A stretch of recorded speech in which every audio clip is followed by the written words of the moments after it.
Jetzt schauen wir uns die GamesCom Opening Night an. Die zweite Reaction überhaupt. Wer hätte das gedacht? Aber ich freue mich, wenn euch das gefällt. Dann werden wir das auch in Zukunft öfter machen.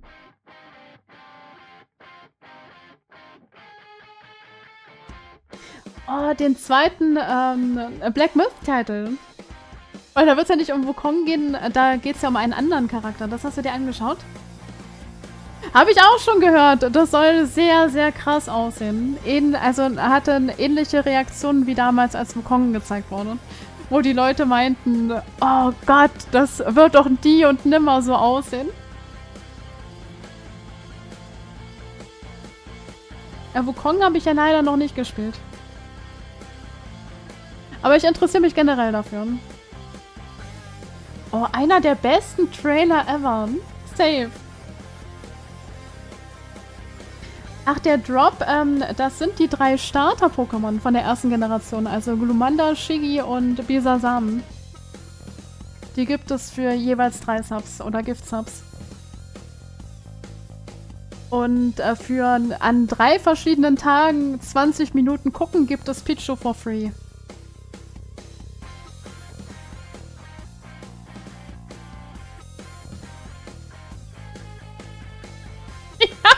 Lame. Aber Bisasam sieht schon niedlich aus. Aber Pichu wollte ich am allermeisten haben, deswegen freue ich mich, dass es das for free gibt. Also wenn ihr heute jetzt hier 20 Minuten zuguckt und morgen in irgendeiner Kategorie... Oh, es lädt nach, es ist überlastet.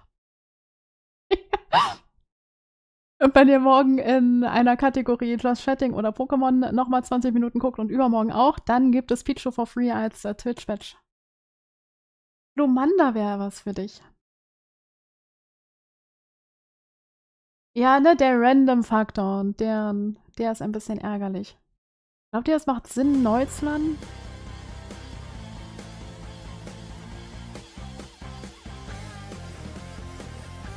Aber die haben das ja an sich immer angepasst.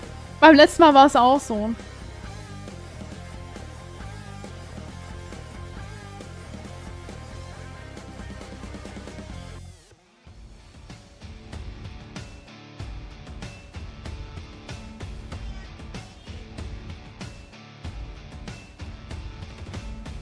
Bei der Ankündigung von dem neuen Black Myth, da hat man eigentlich nur eine Sequenz gesehen.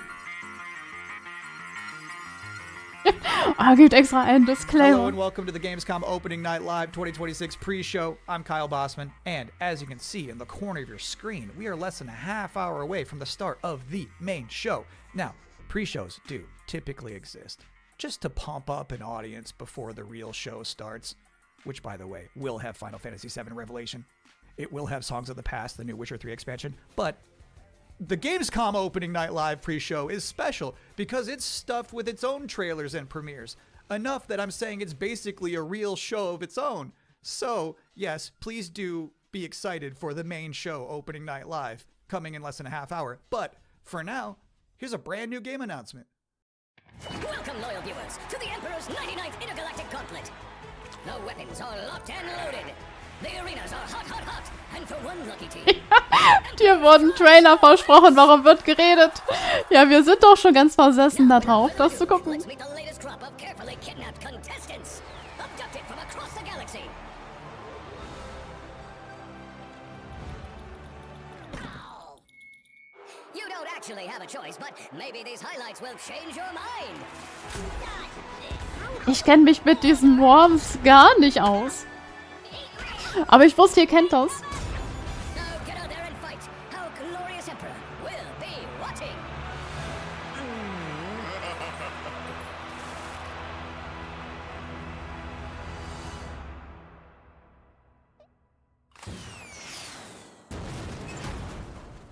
Weil das ist wahrscheinlich auch ein Multiplayer-Game. Welcome back to the Gamescom Opening Night Live pre-show, where somehow they snuck 2 Worms announcements into one trailer. Got a little 2-for-1 there. We have plenty more reveals to come, and this next one is for the most linear game with a 7 in it you're gonna see all night. Some people ask, are we nearly there yet? While others say, it's not about the destination, it's about the journey. And the memories you make along the way. Those people probably also say, good things come to those who wait. Whilst for others, they say, fortune favors the bold. So no matter whether you're an early bird or a night owl, a fair weather flyer or an all-terrain trawler, different people have different ways of moving through life. Maybe they're all right. Because everybody is trying to get somewhere. Diese Spiele sind auch krass groß geworden. Whatever your purpose.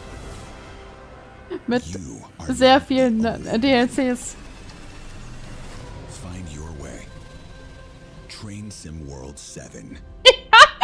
Nee, andauernd zu spät kommen. Wir müssen das spielen für die Geheimnisse der deutschen Mann. I didn't realize it was like that. And if you thought that was the wildest ride of this pre-show, it's not quite time to get off yet. Wait.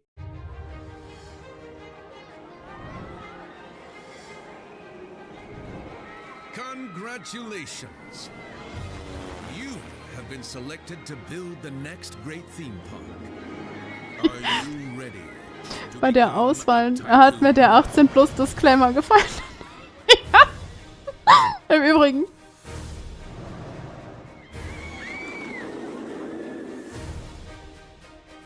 With a little imagination and a lot of ingenuity, you have the privilege of transforming these mundane patches of dirt into unforgettable thrills. Customize every setting. Hike up Ah, every stimmt, price. die Bahn in 70 Jahren wollen die endlich pünktlich sein. Da kann ich mich auch dran erinnern. Ich musste schon oft warten. Just remember to keep the park running in tip-top shape, will you? So, are you up for this brand new challenge? Do you have what it takes to become the next great roller coaster tycoon? Also Aufbauspiele hast du noch nie gespielt. Das Theme Park, das war ganz witzig. Bei einer Freundin habe ich das mal gespielt. Das mit dem Hausmittel mag ich ja auch gerne. Das ist aber niedlich. Something starts before we know. A little spark begins to glow. One look, one sign, a new way through. The world feels different next to you. Let it move, let it rise. Feel the rhythm, open wide. I need more twine with me, closer than a melody. When the moment feels just right, we shift, we shine, we come alive.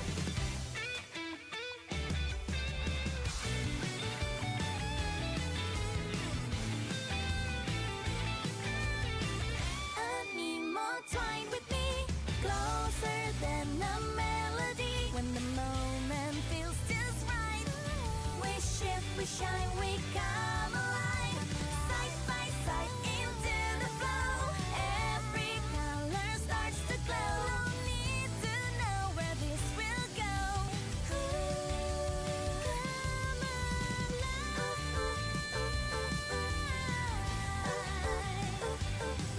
I need more.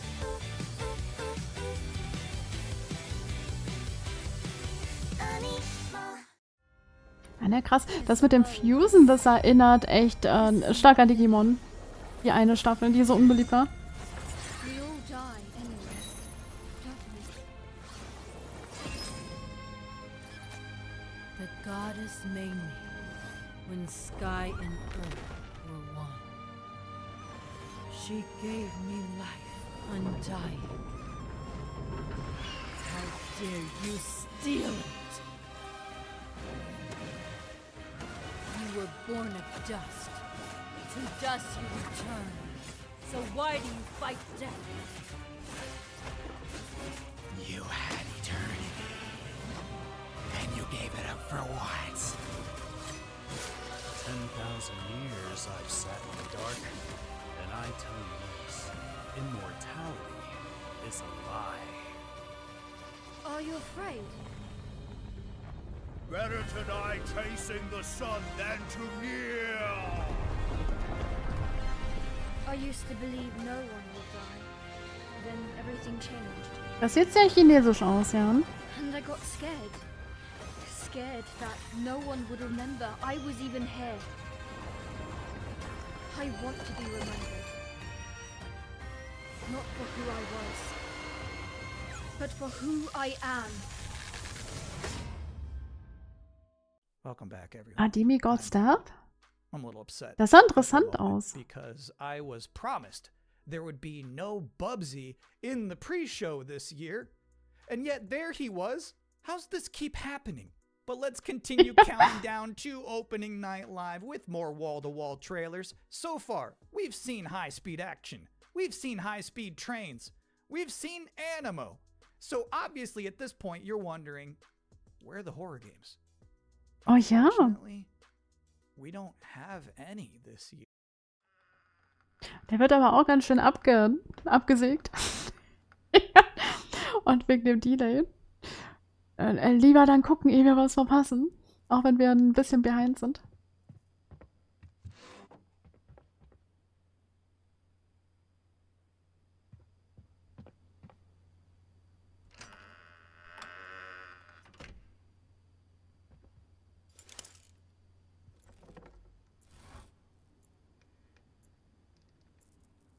Ne, das erinnert an dieses Free-to-Play-Game. Wie hieß das noch gleich? Ich habe das noch nicht gespielt, aber da hat man auch mit einem Spiegel interagiert.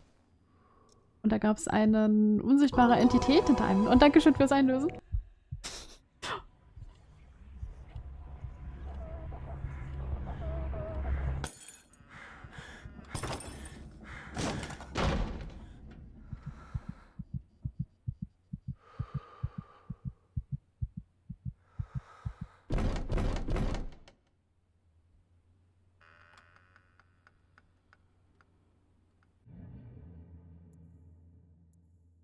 Oh, sieht interessant aus. Das werde ich mir aufschreiben. Ja, ne? Brave old ladies. I think that's an underutilized character archetype. It's nice to see Perceptum carry that mantle. I'm just saying there's some grandmas who won't put up with ghosts. So it's empowering to be that kind of person. Anyway, if you've been wondering what the team behind Tinykin has been up to, you're about to immediately find out. Ist sogar schon gewusst. Das ist ja genau die Dame, die kennen wir als Protagonistin in Cabin Factory unter anderem. Ist mittlerweile auch ein beliebtes Asset. So wie dieser Weltkriegsdoktor.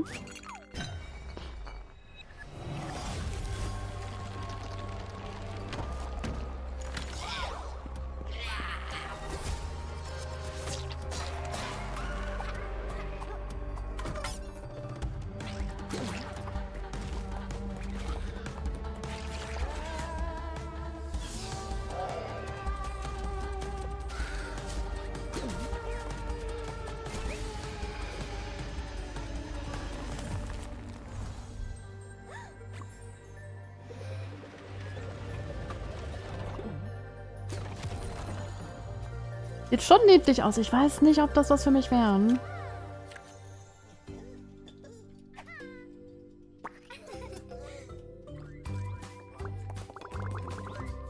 Ah, das hat dann noch einen anderen Aspekt. Ähnlich wie bei Moonlightern.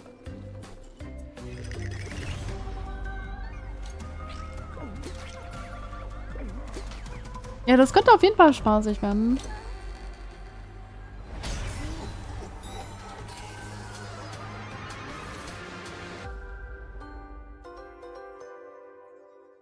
Hat so einen ähnlichen Charme wie Cuphead. Durch das Gezeichnete. I know some of these faces. Friends, comrades. Now their eyes are hollow, empty. Das wird so gut.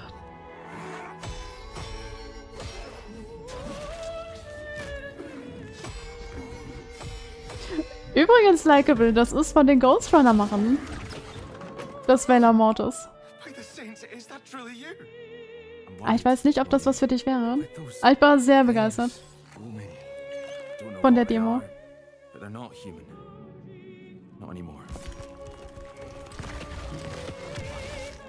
The flame, it magnifies what is strong and valuable, destroys or omits what is unnecessary. What will this thing do to me?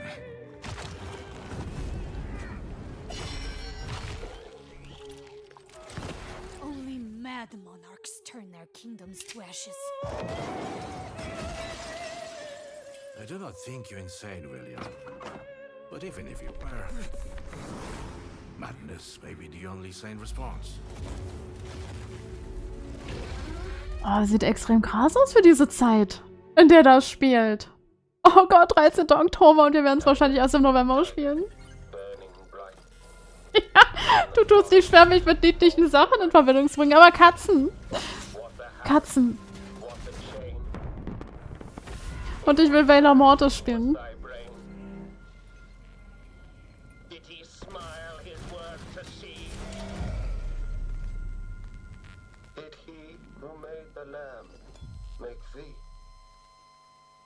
Oh, das sah auch cool aus. I looked it up because I was curious. All of that was from a poem called The Tiger by William Blake, published back in 1794. Which is crazy, because that's the first year they had a Gamescom. But back then it was just a bunch of silent trailers for Hopscotch and Knucklebones. Now, another brand new game announcement. Katzen sind lebensnotwendig, genau. These delightful stories have sparked inspiration for innovation. But the interpretations always fell short.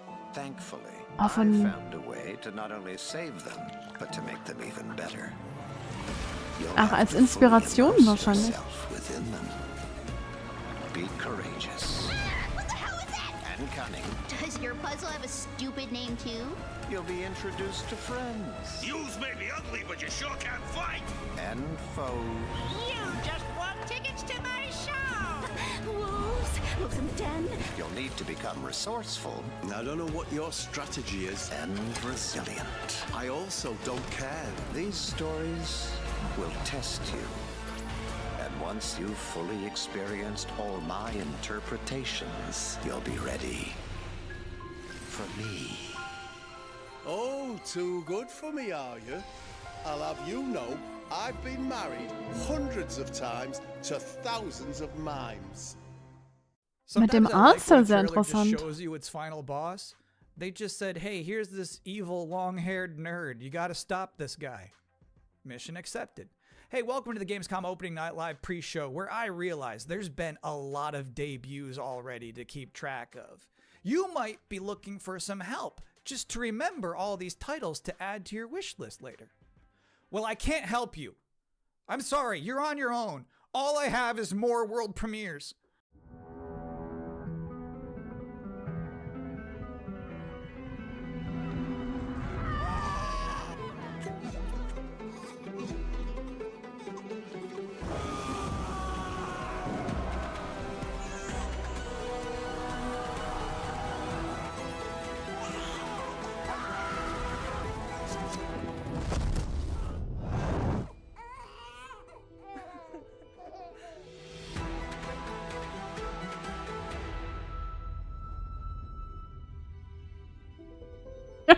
Eine extrem verstörende Einleitung, wie ich finde.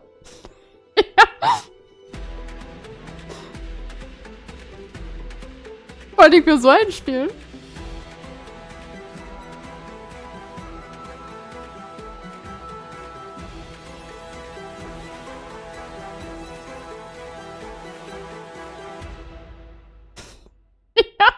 Those were some big horses. Just a reminder, you're watching the event before the event. Opening Night Live is just minutes away, but we're about to see a trailer for another new game that nobody knows about yet. You can't Google it right now, but you can Google it 2 minutes from now. That's the magic of what we're doing here. Ich finde auch, er hat was. Als Moderator. Und das ist ja die Pre-Show. Oh, der Arme. Ja.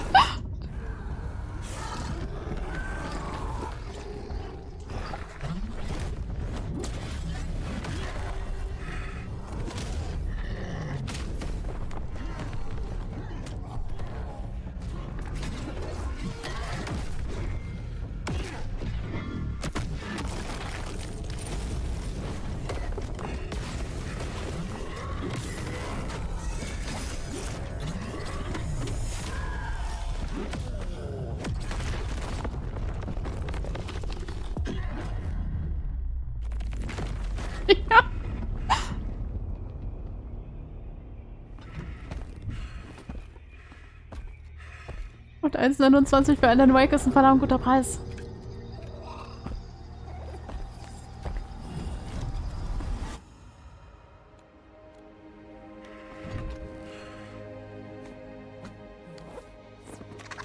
Aber der kleine Drache gefällt mir. Wie viele Tierchen sich wohl schon so gefühlt haben.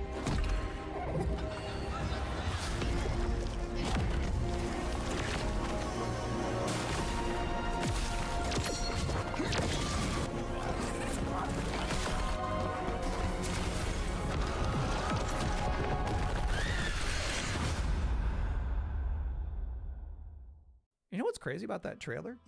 The little dragon companion never talked. I don't know if I've ever seen a video game before where you have a little flying dragon friend who isn't wisecracking. That was refreshing.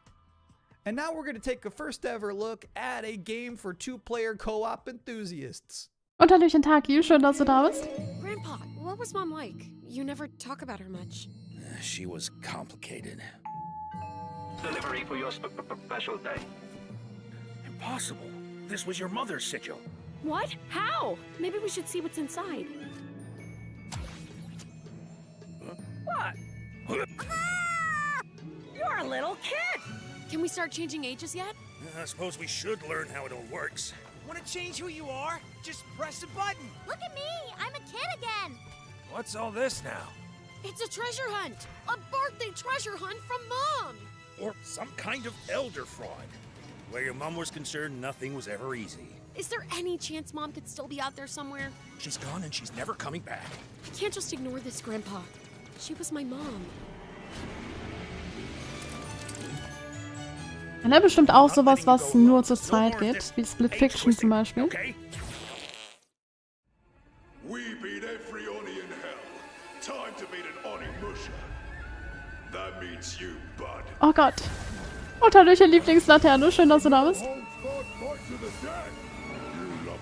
Oh Gott, eigentlich nicht hingucken, aber ich bin so neugierig.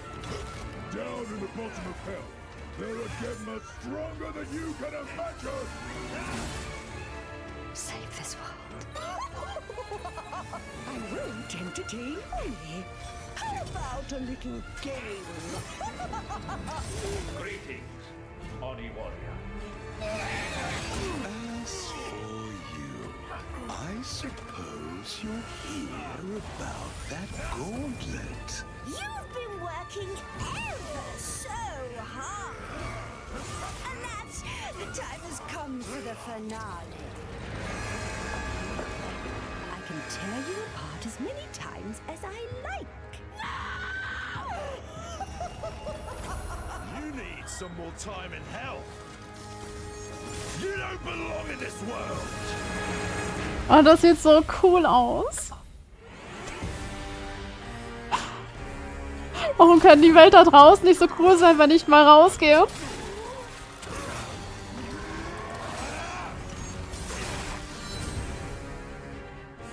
Oh Gott! Oh Gott, und wir haben einen Delay. Aber ich bin hin und her gerissen. Und hallöchen Raku. Now, I don't blame you if you're about to boot that up, but while it's downloading, we're about to hit my favorite part of this show. We're about to check out a brand new trailer for the beautiful Mariachi Legends. And then immediately after that, I got to have an interview with the game's creative director. So first, let's see this. Wenn wir jetzt so refreshen, dann verpassen wir ja was. Así me gusta, Pablo.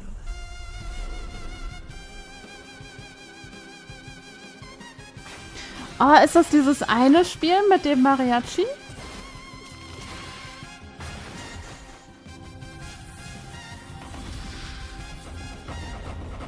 Aber das ist so ein schöner Castlevania-like-Look.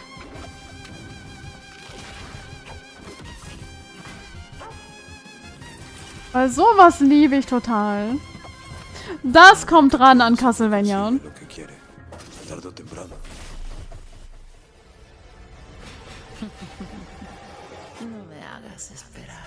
Oh ja, das. Und darauf warte ich schon ewig. Oh, 27. April. And now's the part of the show where we are blessed The with the guest. Katze! Joining us now, the creative director and composer of Mariachi Legends, Miguel Hasson. It's really nice to be here. Thank you for having me. What is Mariachi Legends, and where did this concept come from? Mariachi Legends is a pixel art Metroidvania, and it started with the Oh, das sieht so realization gut that aus. Alucard's suit is like 90% of a mariachi suit already, and so we started thinking about that Mexican vampire sort of idea, and we infused it with Aztec wirklich culture and fantastisch. Mexican culture, and so one thing led to another, and we have Mariachi Legends. Can you tell us one particular element of Mexican culture that you were excited to put into Mariachi Legends that you've never seen before in any other video game? My mom's from this town called Mascota here in Jalisco, and it's one of those towns that's in the category of magical town or pueblo mágico. This would be the first time a pueblo mágico is ever present in a video game ever. It's very sieht super Mexican, geil aus. I feel proud of. So how does this actually play? We mix like fast combo action with RPG. So it's like a Ninja Gaiden Castlevania sort of mix. You know, these combos allow you to get extra buffs. There's also the element of hunting for ingredients and being able to cook Mexican traditional dishes. And so that allows you to enter some boss fights ridiculously overpowered. So when can people finally play this game? We're finally ready to announce that Die it's Kombos. coming next year in April 27th. Oh, das wird ein Day-One-Kauf, My definitiv. pleasure. No, I've got good news. Wie kann das mehr Castlevania sein als The bad Bloodstained? news is we're all out of trailers for this Überleg mal. pre-show, which means that the good news is that it's time for the top 10 reasons to be excited for GamesCom Opening Night Live 2026. Okay. Number 10, Gears of War E-Day. The E stands for emergence, but it might as well stand for excited for Gamescom. Number 9 reason to be excited for Gamescom Opening Night Live 2026. Netflix couldn't lock down the exclusivity. Number 8, Ananta. That's the game that's like Vice City, but also anime, and also you have Spider-Man powers. It's never boring. Number 7, so far the increasing price of RAM has not impacted the cost of watching trailers. Number 6, we hid the word nooblet somewhere in Jeff Keighley's script and he hasn't found it yet. Number 5, a live performance of Guillotina from Eugenics. That's gonna be bonkers. Number 4, The Witcher 3, Songs of the Past. It's never too late for DLC. Number 3, Final Fantasy VII Revelation. You know, I noticed they haven't shown a single second of Aerith gameplay yet. I think they're probably saving it for tonight. Number 2, as we helplessly trundle Das wird towards sehr an bedenklich. all-digital future, manufactured traditions such as these have somehow become a rare remaining live space to share mutual enthusiasm for games. That one's not really a joke. Sometimes I just get sad about stuff. And the number 1 reason to be excited for Gamescom Opening Night Live is the pre-show is over. Oh, okay. No more waiting. No more anticipating. From this point forward, we'll be live in Cologne, Germany. Thanks for watching and enjoy the show. Oh Gott, jetzt geht's eigentlich los. Aber es hat ihn noch sympathischer gemacht, dass er eine Katze hat. Ein engelsgleiches Wesen. Creator of the Game Awards, Jeff Keighley!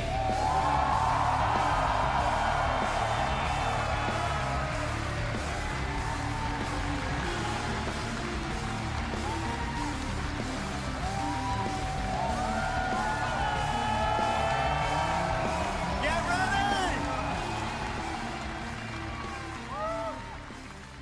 Guten Abend! Willkommen zu Gamescom! Yes! Are you guys ready for 2 hours of video game news and updates? Well, you've come to the right place. This is Gamescom Opening Night Live in Cologne, Germany at Köln Messe. And the crowd this year, you guys are honestly the loudest I've ever heard you. The energy and hype is on another level. You guys are prepped and ready, and we got a lot of great stuff for you today. Ah, 2 vollgepackte Feels Stunden. great to be back, surrounded by over 5,000 fans at the biggest consumer video game event in the world. This week, more than 350,000 people are expected here at Gamescom, and tens of millions of more will will watch live online around the world. We love you too. Well, you'll see if you love me by the end of the show. But yes, hopefully you will love me. When we started Opening Night Live in 2019, we didn't know what to expect. From the very beginning, you guys welcomed us. And year after year, this community has made us feel home here in Germany. This is, believe it or not, our 8th ONL, and we're so excited to bring you an amazing 2 hours of video games. Aber vielleicht können wir dich mitreißen, Lieblingslaterne. Weil hier kommen Trailer und Trailer und Trailer und Trailer. Will always hold a very special place in my heart because it was actually the final show of mine that my dad was able to watch. Immediately after the show, I actually had to cancel all my meetings here at Gamescom and flew back to New York to be with my dad during his final days. And sadly, as you may know, he passed away just a few days after Gamescom last year. No. But from his hospital bed, he did watch last year's show, and he saw all of you, and he knew how much this stage and this community meant to me. So standing here with you tonight means more than I can really express. I know he would be proud that we are back together, once again celebrating the creativity, passion, and people who make games the biggest form of entertainment in the world. So thank you for this moment, everybody.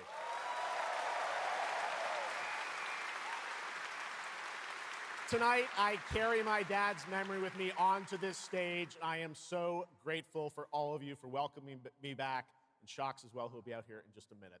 It is no secret that video games and the video game industry is changing and evolving. On one level, that's exciting, but on another, it's kind of scary. It feels like there isn't a week we don't see headlines about layoffs or studio closures. And on top of that, the larger electronic storage and memory crisis means that acquiring game hardware is more expensive than it's ever been. But in spite of all that, developers around the world are pushing forward to build new games. Big teams, small indie teams, and teams all around the world. Tonight, you're going to see projects on stage from teams in places like France, Sweden, the UK, Italy, Canada, China, Japan, Korea, and more. So what can you expect on these screens behind me? Well, how about brand new information on Final Fantasy VII Revelation, introduced by game director Naoki Hamaguchi. Und das hast du schön geschrieben, Rabbit Hole. Und dann nicht in Fleckelo. Games in the Ukraine, Rayman Legends Retold, the Xbox console exclusive Gears of War E-Day, Tides of Annihilation, the first ever in-game footage of Warlock Dungeons and Dragons from Wizards of the Coast, and yes, later in the show, we'll have the world premiere first details and in-game footage of a brand new expansion to 2015's Game of the Year winner, The Witcher 3. It's called Songs of the Past. And we also have a little fun in store for you as well, including the first ever musical performance of the music from Eugenics, the hit indie game about breeding cats earlier this year. So we got a lot of fun ahead, but let's start things off with a new game announcement no one is expecting tonight. From one of the world's most successful developers comes something completely different than its past titles. Please enjoy. Oh ja, sein Kumpel Coach immer down. Oh mein Gott. Vielen lieben Dank für den Resub mit Prime, Jackalope. Schon 9 Monate. Vielen, vielen Dank. Ja. Oh, der Drache sieht cool aus. Ten suns rose on high. And so, as spoken of old, the weavers came forth, yet spoke not the cause of their coming. Oh, kanntet ihr das? The waters have ebbed, and all must rise anew. Still, the wounds of old remain.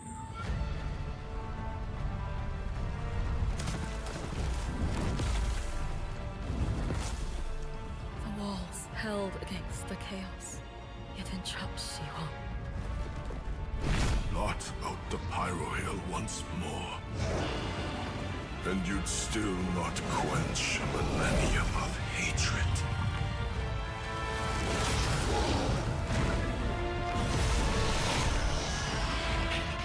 Oh nein!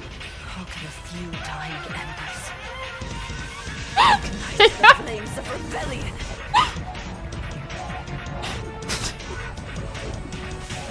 Der Hype-Train, aber vielen Dank. Here it is not oaths, but lies. Keep things whole.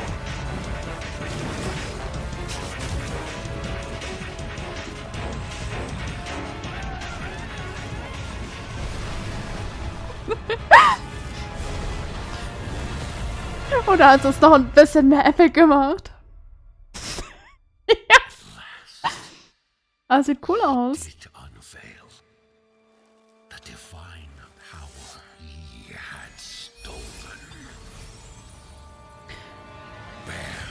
Aber es scheint auch so Multiplayer zu sein, wegen verschiedenen Charakteren.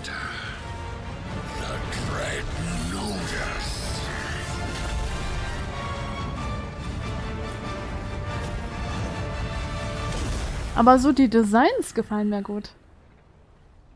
Came ye to reweave this world, or seek ye some other end? Nodus Fall. Ja, sehr coole Designs. Könnte aber eventuell ein Multiplayer-Titel sein. Mit dem Cover à la Night Rain. Und vielen lieben Dank, Lieblingslaterne. Für die 2 Gift-Subs. Ich hoffe, du hast die 2 Badges bekommen dann. All right, we have a lot more to come. Now I'm very happy to welcome back a legend in the esports world, known for her work on League of Legends and Counter-Strike, and the winner of Best Esports Host at the Game Awards. Tonight, though, she's our co-host for ONL for the 3rd year in a row, and you know what? We couldn't imagine doing this show without her. Gamescom, will you please join me in giving a huge welcome to Shocks? Ja, ne, Gacha-Games mag ich auch überhaupt nicht, deswegen ich bleib lieber erstmal vorsichtig. Wow, thank you so much, Jeff. It is such an honor to be back here at Gamescom in my favorite city, I gotta say it, Cologne, and seeing all the fans around the world. Now, I cannot wait to see everyone's reactions to what we have in store tonight. And right now, I am very happy vielen lieben Dank für 300 Bits, Lieblingslaterne. Brand new title in a very well-known franchise developed by Ubisoft Paris. This is Rainbow Six Tactics. Und taktisches Spiel dazu.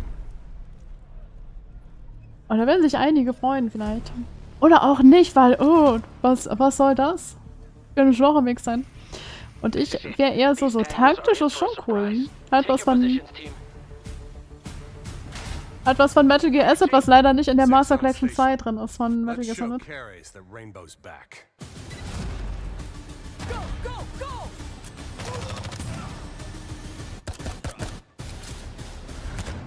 Aber so diese Welt davon, die spricht mich nicht wirklich an.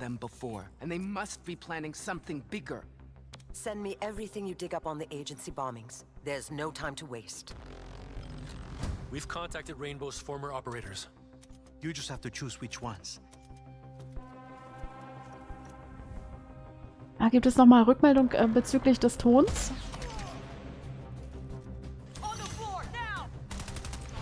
Ob es zu leise ist oder zu laut?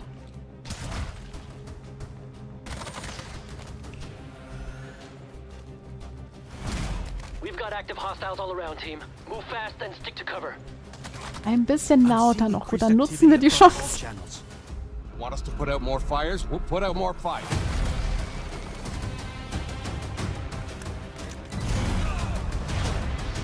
Also ich hoffe, das passt jetzt so, dass man alles gut hören kann.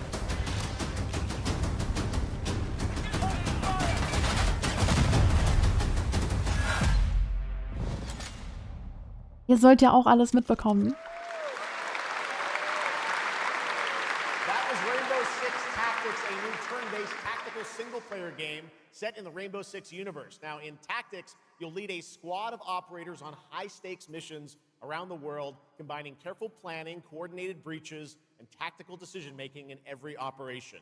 Choose from a roster of 15 unique operators, each equipped with specialized gadgets, abilities, and progression paths that create new possibilities every time you deploy. Rainbow Six Tactics launches in 2027. Und vielen Dank für die Stream-Serie und herzlich willkommen. 15 Streams, vielen Dank. Tonight we are returning to Emergence Day, the day that changed everything. Here at Opening Night Live, we have the world premiere of the campaign trailer for Gears of War E-Day, including the first look at the Locust leader behind the invasion. From the Coalition, here's Gears of War E-Day, an Xbox console exclusive, launching this October. Ich habe Gears of War nie gespielt, aber das könnte mich tatsächlich schon interessieren. Das könnte ganz spaßig werden. What the fuck are you?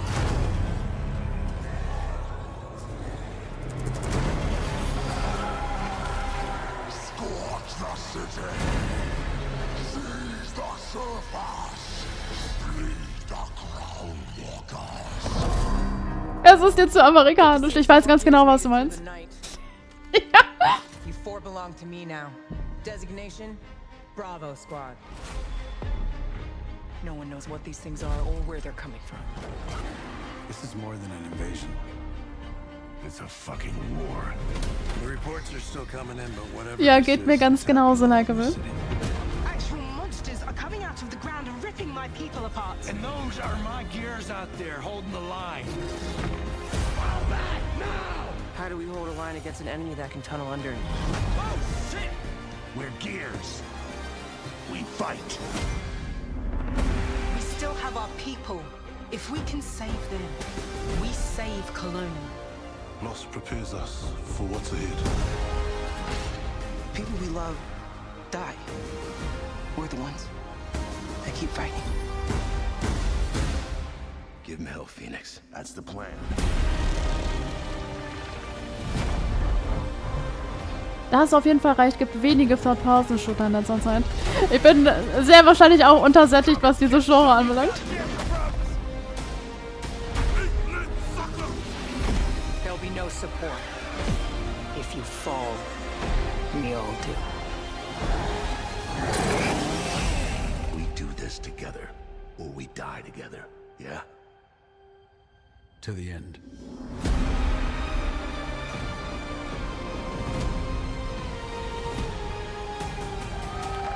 Und nochmals vielen lieben Dank für den Hype-Train. Ihr Lieben. Gears of War, October 6th this year. All right, next it's time for Anada, an epic free-to-play open-world RPG game from NetEase coming to PlayStation 5, PC, and mobile platforms. 3 years ago, it was revealed here at GamesCom with 2 massive cities. You build your profile and social following as a member of the ACD team. Tonight, we've got your first look at the city of Shangzhou and the types of combat vehicles and mini-games you can expect. And yes, news on the release date as well.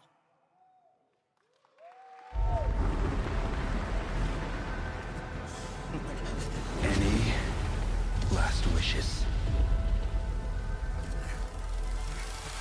Still have a mortgage, haven't tracked down my old man yet, still gotta buy a ticket home. I still got all these memes I haven't sent out yet. Whoa! It's a Nanta! Or it was. Let's go! We're about to make our mark at the ACD. ACD?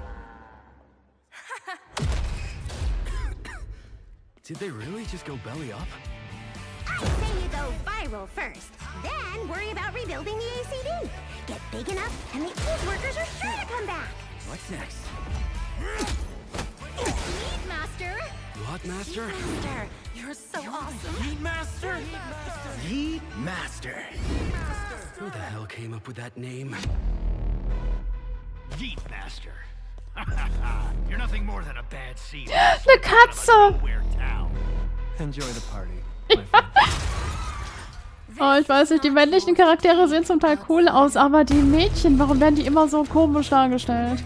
So overdressed.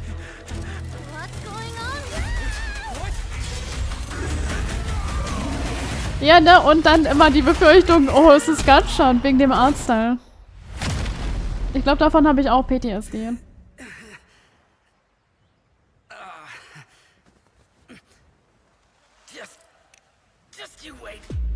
Aber die Katze hat mir gefallen. Where am I? Where do you think? Wait, I'm back home. There won't be traffic at this hour, will there? This is Chongshao. Take me with you to sniff out some martial arts masters and legendary weapons. You've been reading too many fantasy novels. What you seek is inside. Tourist spy? Only those who pass our trials may witness the Lingjing within. Huh? Can you take it? You bet. I've dragged entire subway. Okay then.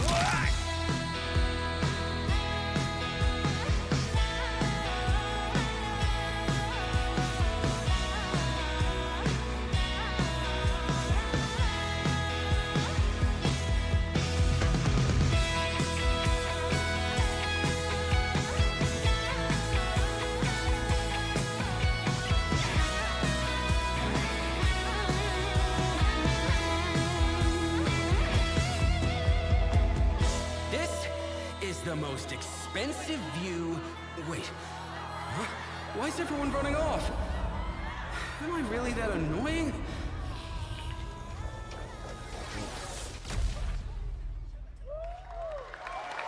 Ah ja, free to play. Da wisst ihr Bescheid. Awesome, there you have it. Ananta comes out on January 15th, 2027. Now, we have so much more Gamescom Opening Night Live coming your way, including a new look at Final Fantasy VII Revelation. But, yeah, I know you're waiting for it. But for now, here is a new look at Silent Hill Townfall. Yeah. Oh Gott, Augen zumachen! From Konami, Annapurna, and Screenburn in the UK. Let's go. Oh Gott, ich bin viel zu neugierig.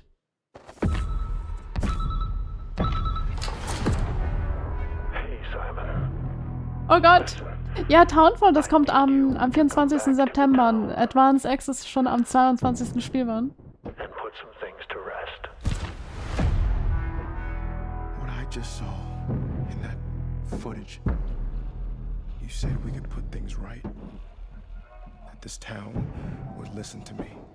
But it's the right thing to do here, not just for them, but for the whole town. Then you know what you have to do. But be careful. They're all so angry.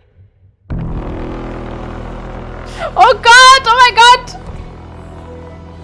Und es ist wie bei der Nebel. Oh Gott, das wird bestimmt richtig cool, ey. Ich musste neulich drüber nachdenken, warum gibt's eigentlich nicht so ein Spiel, wo irgendwas Großes im Nebel ist.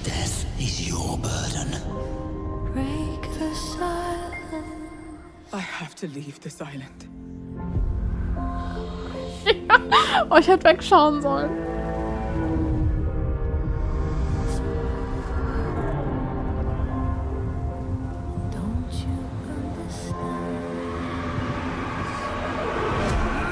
I should have known. You betrayed me. Oh, schöne Coverversion von dem Song.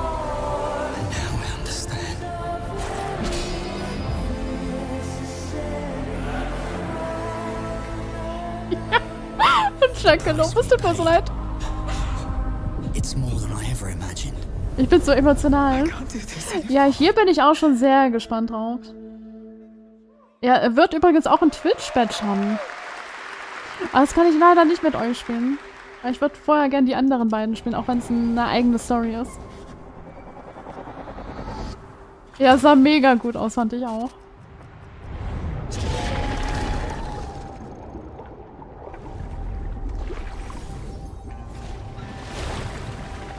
Du wolltest gerade fragen, oh Gott.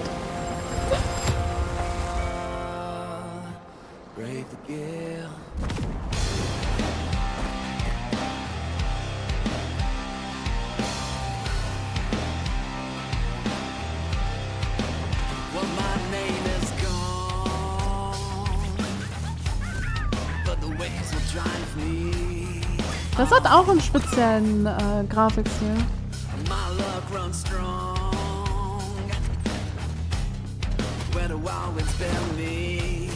Finde ich sehr nice, dass auch eine ganze Reihe von solchen Spielen kommt, die nicht so auf dieses Realistische setzen.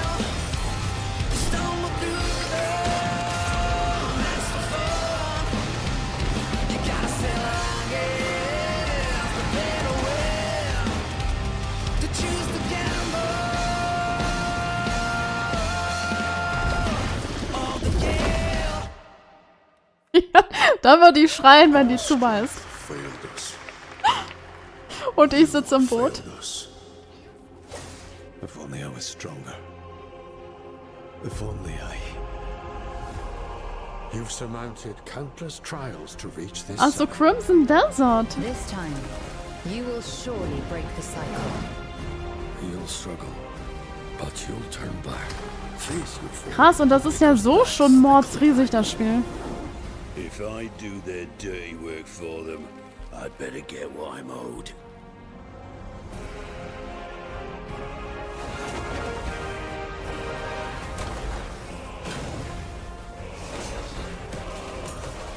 Even if the end is written, I will walk the full length of this path. Da waren auch sehr viele kritisch bei Crimson Desert. Er hat aber auch seine Fans. Omas.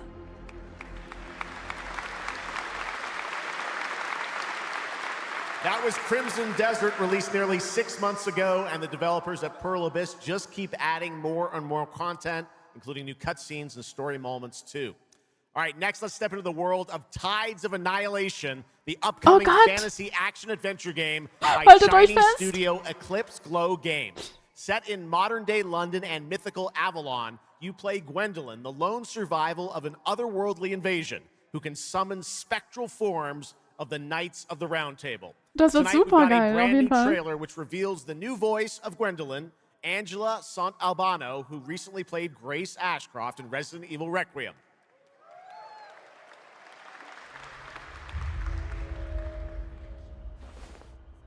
Oh Gott. Das hat auch eine phänomenale Optik, finde ich. Das sagt dir gar nichts. Schreib's auf deine Liste auf. Tides of Annihilation.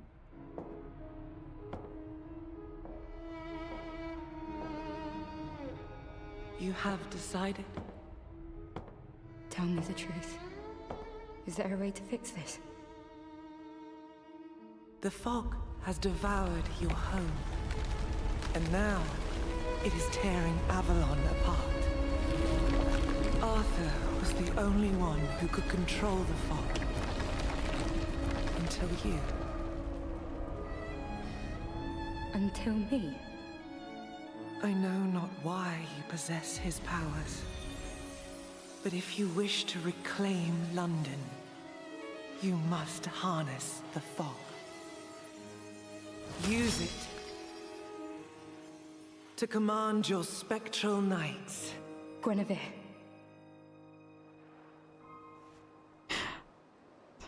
Ja, Guinevere und Gwendolyn, ja. Aber Gwendolyn ist ein Junge in Dark Souls.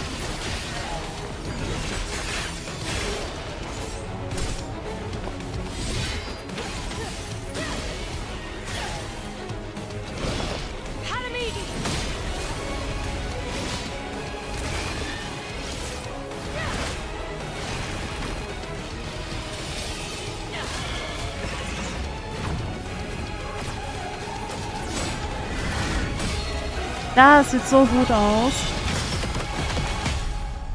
Ah, und es scheint große Bosse zu geben. Nicht, dass es im Internet einen Aufschrei geben wird. That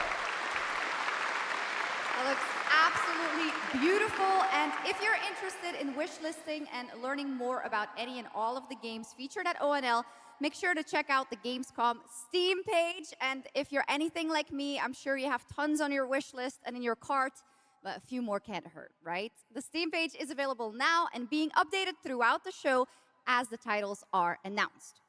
And now, to introduce our next game trailer from Turin, Italy, founder and creative director of Unrelated Games, Alessandro Durando. Kein Release-Datum entdeckt.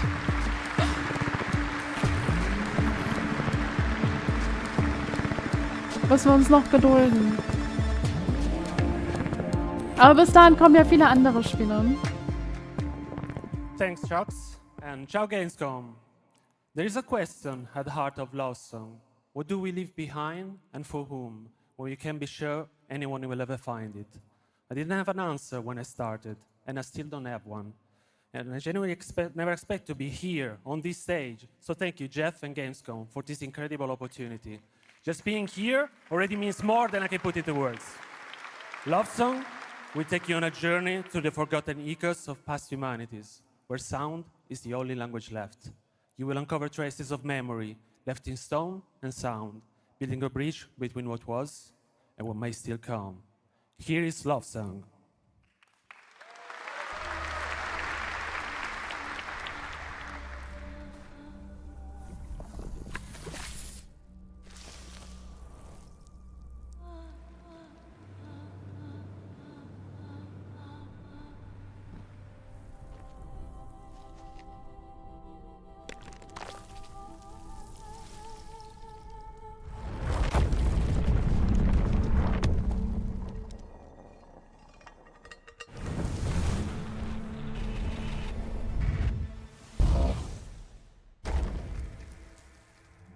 Ach, so ein cooler Style.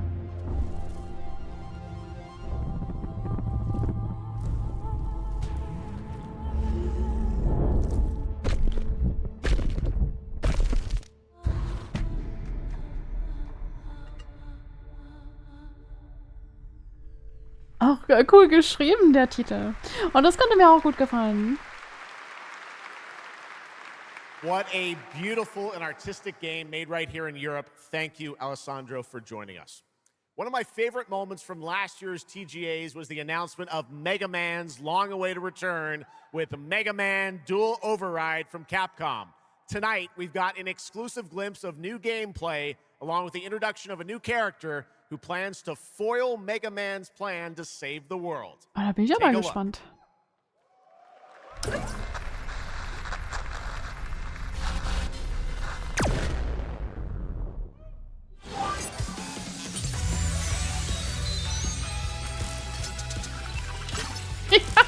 Du hast auf jeden Fall den richtigen Badge ausgepackt, Richter.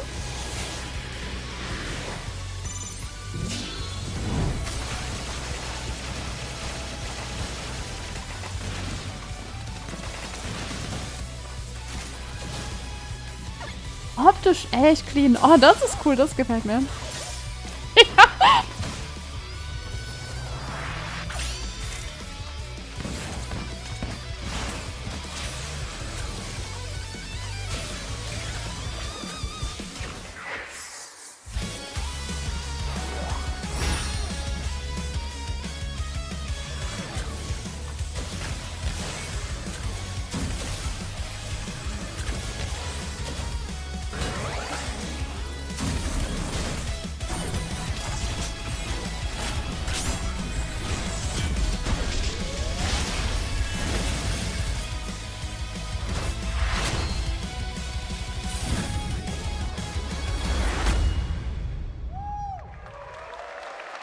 Wirst du dir Day One kaufen? Musst du da unbedingt sagen, wie es dir gefällt. Oh Gott, ich hab gehofft, irgendwas kommt. Weil ich dran denken musste, als hier jemand meinte, wegen dem Bild, was auf Twitter gepostet wurde, dass Diana ein Mega Man ist. Rayman, who's celebrating his 30th anniversary this year. Rayman Legends Retold builds on the charm of the original 2013 game, now brought to life with stunning 3D visuals, new story content, and an all-new 6th realm to explore, plus fully voiced cinematics.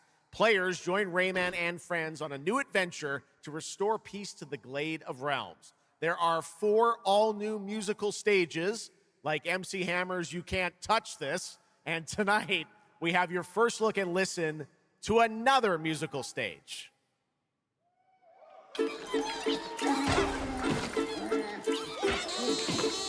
Oh, Rayman habe ich auch nie gespielt.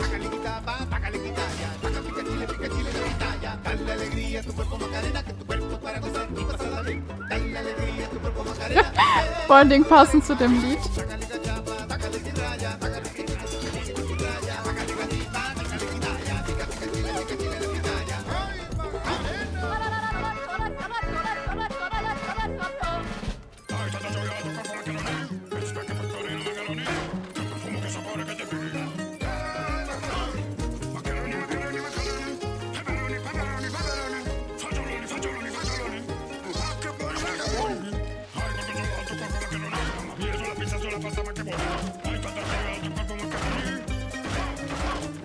Haben die sehr liebevoll gemacht.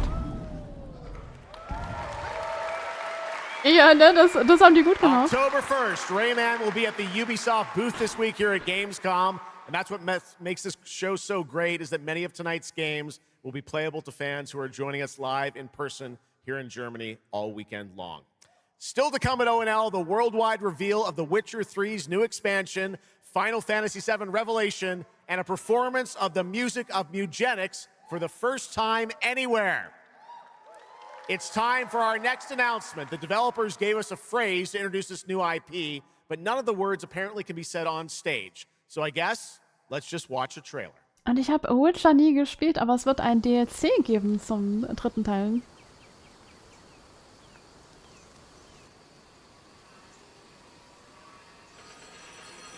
Und da freut sich Yoshi auch schon drauf.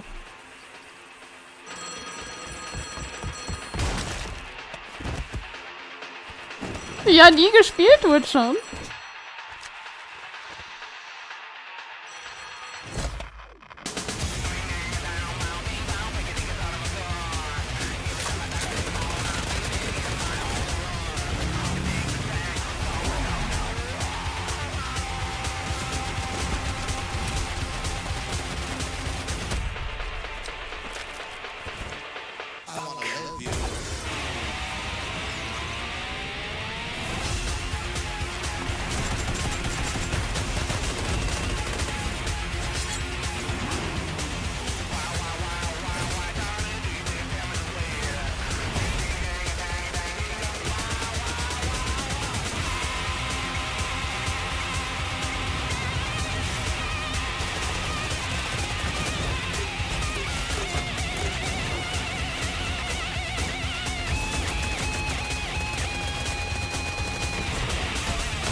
Oh, das wäre was für dich. Interessant. Explore breathtaking, strange worlds. Make a friend who'd work for you. And build your dream home together. You've changed, but that's okay. Once human, jump in today. Irgendwie seltsam. Oh, Remedy!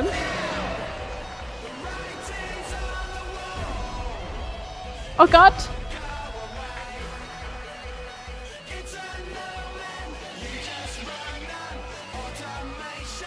Und der gute Musikgeschmack. Oh Gott!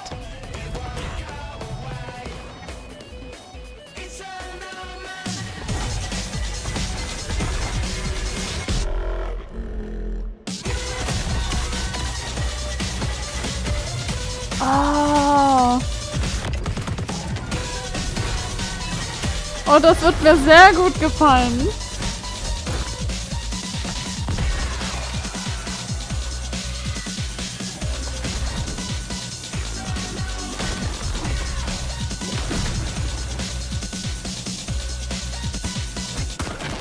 Sehr cooles Combat-System.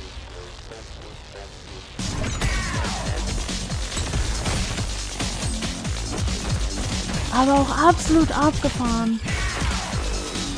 Wenn man das vergleicht mit dem eigentlichen Control.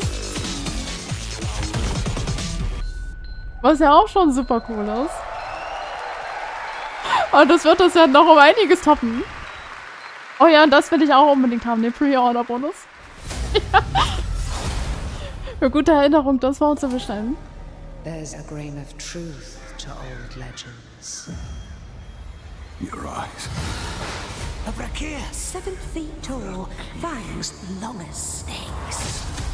A winged beast. Can it be? A demon from the depths of hell itself. Oh God. No, no, please, no. I gave you a blessing. I hope you enjoy my gift. None of us has any love for the Brakiri. But this one, he's different. The sun didn't take him.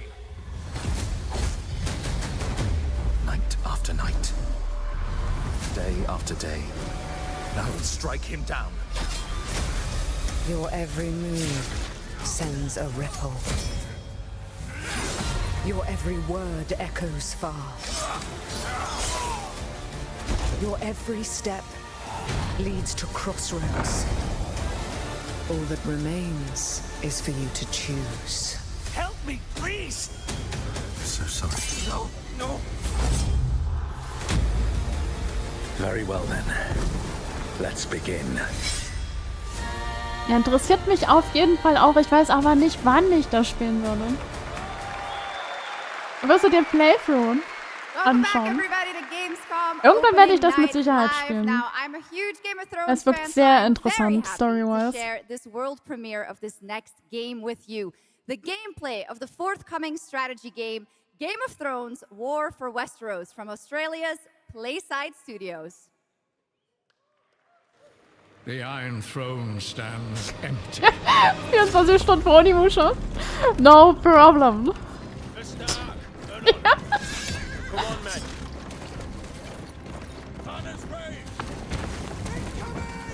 Try to defend yourself.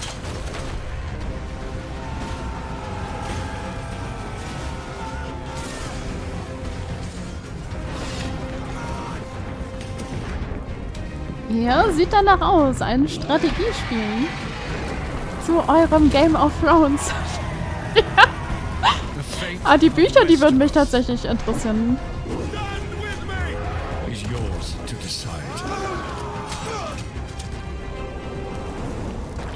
Aber auch nur, weil der Autor an Elden Ring mitgearbeitet hat. Game of Thrones. War Ich freue mich auch verrückt auf Onimusha und auf Townfall. Und auf Control Resonant, aber das Datum, das passt nicht so ganz. No, I can't wait for this one. So, with that now, it is time for a new game announcement from Airship Syndicate, makers of Darksiders Genesis. This is a new, self-funded and published indie title where you escape from a failing orbital prison in this gritty, sci-fi, isometric action thriller. This is Dust Origins.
Das sieht auch interessant aus. Ich weiß aber nicht, ob ich das spielen würde. Wird jemand von euch das spielen?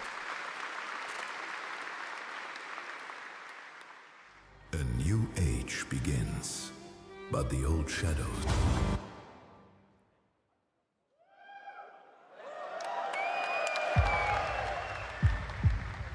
Und hallöchen Griechen, schön, dass du da bist.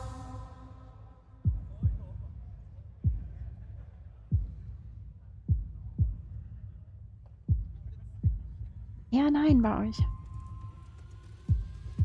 Initializing reality. Loading a 233,000 square meter grid. Activating 1,600 exhibitors. Unlocking more than 1,000 worlds. Global data streams active. Challenging community energy worldwide. Breaking the barrier between screen and reality. Heartbeat restored. Synchronization complete. Und das klingt abgefahren, Tobi. You are no longer So habe ich Donkey Kong bekommen. Im Übrigen für Super Nintendo. In Originalverpackung. Aber zu einer Zeit, wo die Preise noch in Ordnung waren. Welcome to GamesCom. Was war denn da drin in dem Paket? Welcome indeed, that's right. GamesCom has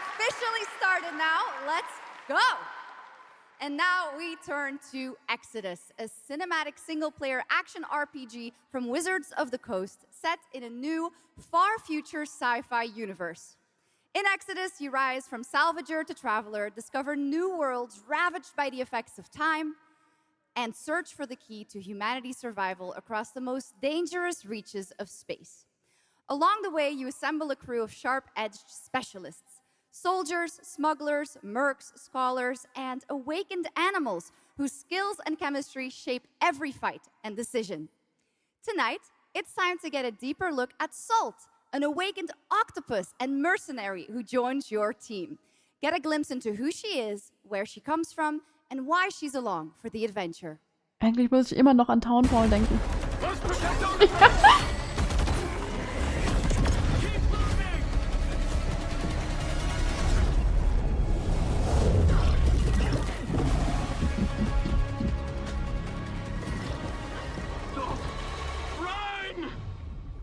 Was für eine abgefahrene Idee.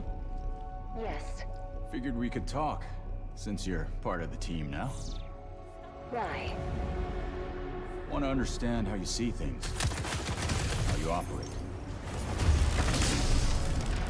Gab es nicht mal so einen Oktopus, der hat vorher gesagt, wer gewinnen wird bei der WM? This is agreed. Well, that answers that. Irgendwie erinnert mich das daran. We're getting to know each other. Und ja, ich denke auch, der September wird sehr überwältigend.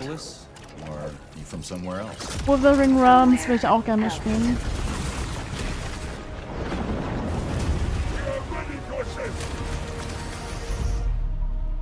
Salt, you have a most impressive reputation. We were surprised to hear that you accepted a permanent position with the human team. You fear me. Envy, hate. I'm responsible for this world. And you put it Oh Gott, wegen Unimusha. Ich bin doch am Überlegen, Rako, tatsächlich. Lieber auf Full Release warten oder die Demo spielen. You've been away for a long time. From your planet? From your people? I miss ocean. Safety. Home. Run, human!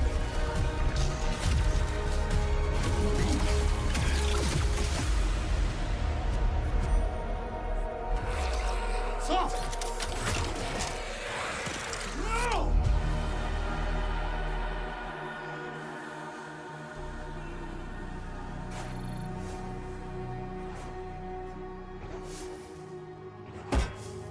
Time is our great enemy.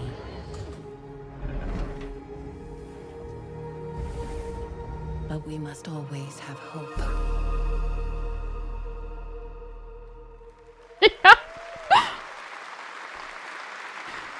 Ich finde es super abgefahren mit der Idee. The long-awaited release date for Exodus. It is coming in April, as you saw, of 2027.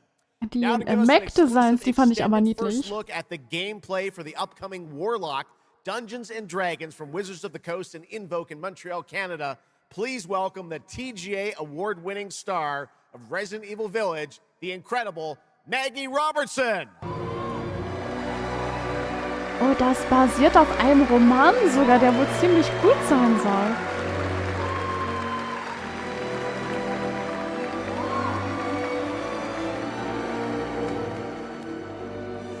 Thank you, Jeff, and good evening, everyone. I am so excited to be here.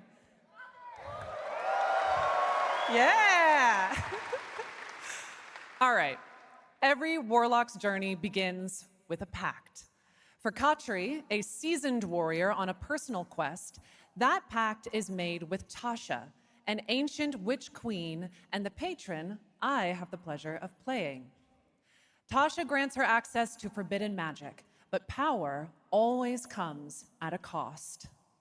Tonight, we're revealing gameplay for the first time, showing how Katri wields magic as she explores the world of Darkon. This is Warlock. Let's take a look.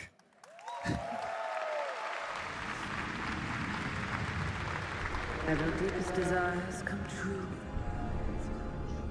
Not the one that matters. Can you not do more?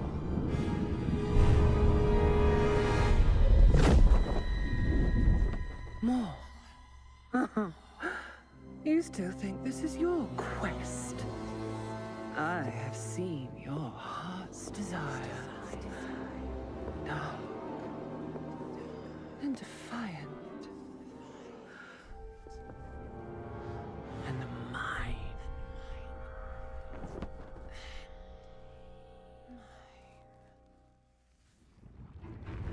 You and I through the Warlock's eye.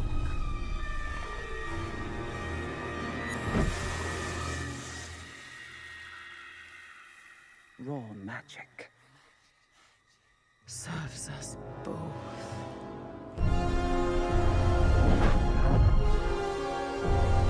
Open your eye and see what I see, Warlock. Find raw magic.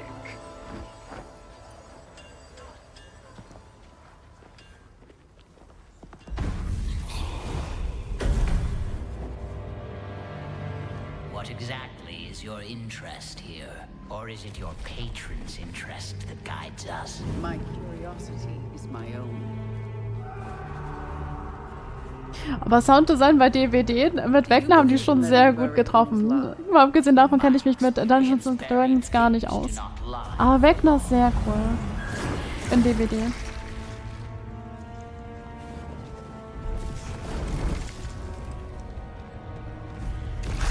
Du wirst deine Lebenserwartung hochschrauben müssen.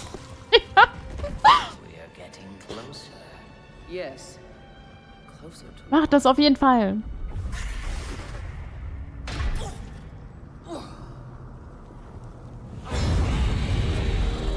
Scared, watch out. I see it.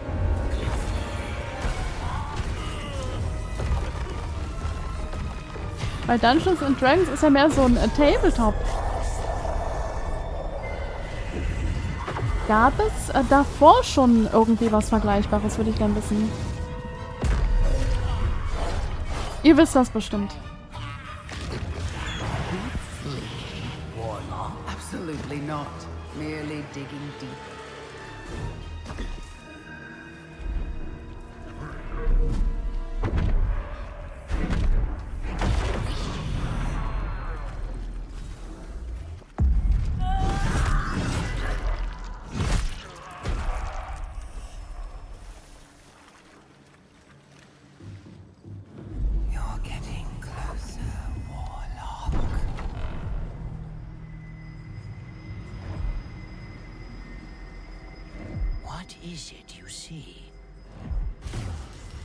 Als Pen and Paper Master finde ich besonders ansprechend dann.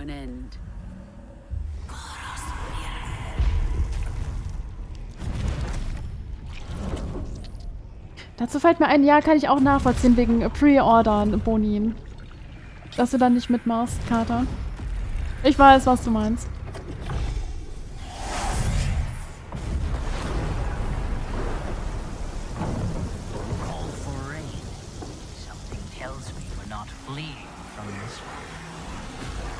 Not an option, Skip. What I need is here.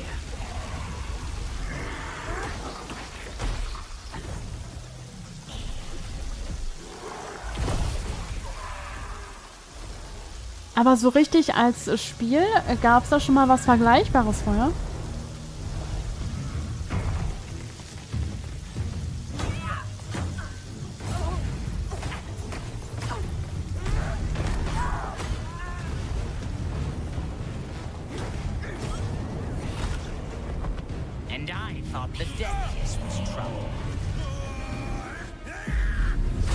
Also als so eine Art Spiel meine ich damit natürlich.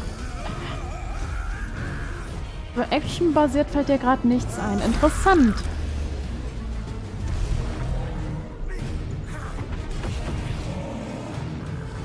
Aber vom schwarzen Auge habe ich auch schon mehrmals was gehört. Aber ich habe noch nie so ein Pen and Paper mitgespielt irgendwo.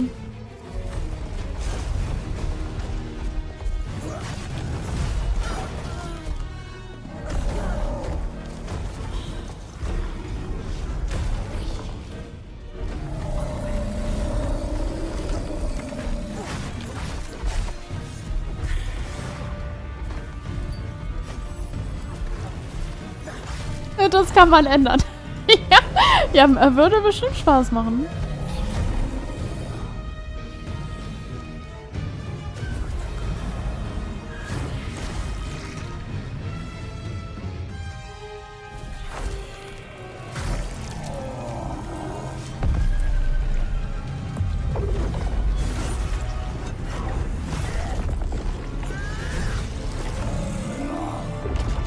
Sieht auf jeden Fall auch sehr abgefahren aus. Und hier ist man mit Sicherheit nicht auf Würfel angewiesen.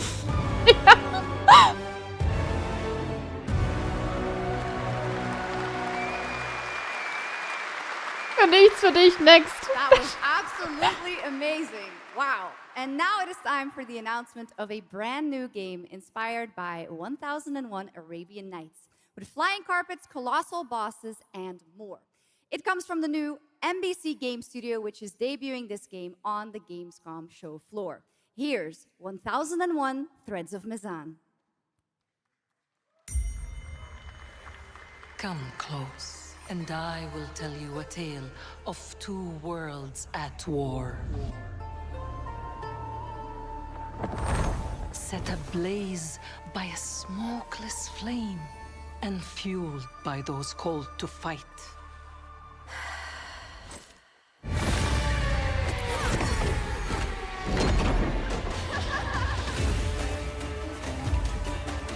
Whispers on the desert wind come from those who are unseen.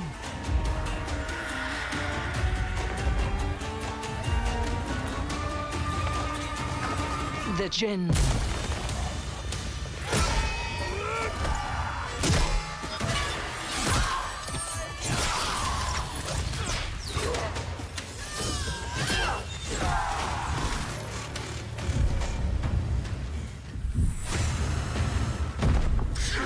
Wirkt auch wie ein Multiplayer mit mehreren Charakteren. The Jinn flourished, united, until betrayal split their worlds apart.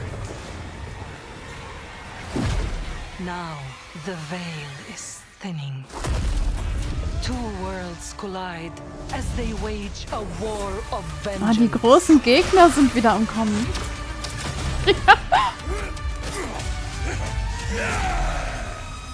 Yet, many stories remain untold. To avoid destruction, we have but one hope. So listen, heed my words. This story begins with you.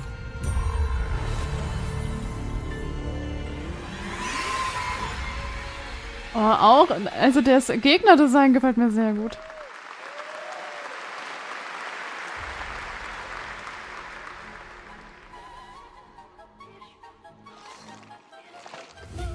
I'll leave it to you to make the dead speak. Nothing and no one will keep me from the truth. Not even the purists.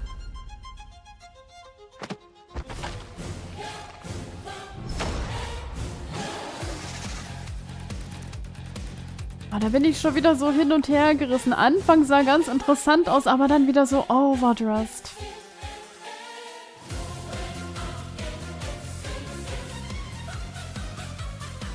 Overdressed und riesige Brüste, ich weiß nicht.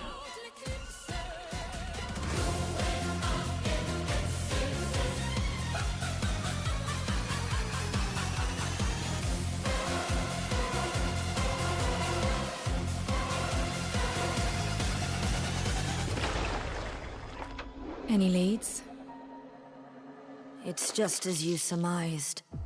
Oh ja, The final natürlich. clue is in that cursed place. Oh, ich weiß nicht. If greed comes at a cost, what price would you pay to bring back someone you love?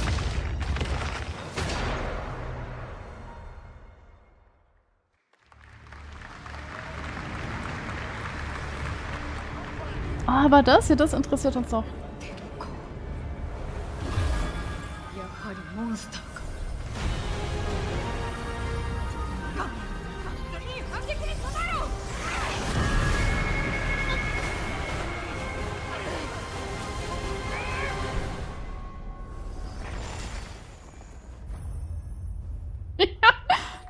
Ach, das wird ein Mobile-Game. Ah.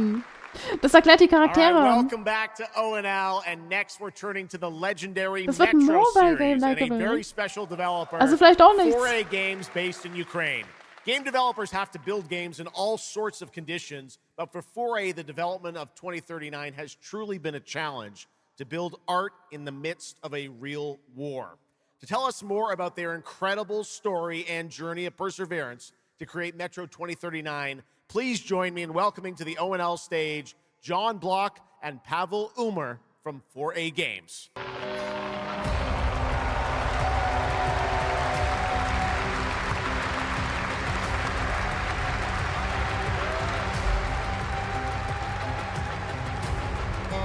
Oh, magst du etwa Metro? Meine Metro-Zukunft steht noch bevor. Die Spiele will ich unbedingt auch noch spielen. Wow, so many cool announcements already, and we are really proud to be a part of it. Thank you so much.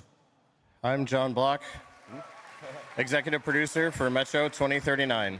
And I'm Pavel Ulmer, co-creative director and audio lead. Tonight, we are revealing our brand new gameplay trailer for Metro 2039, the next chapter set in the Metro universe we have been exploring for nearly 2 decades. Metro has always been a story about preventing war, but now that war is at our doorstep, we have built a story about its consequences and what it takes to survive, the cost of silence, the horror of tyranny, and the price of freedom.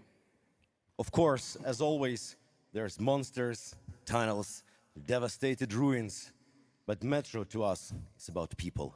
What they protect, what they sacrifice, and what remains of them when the world takes almost everything away.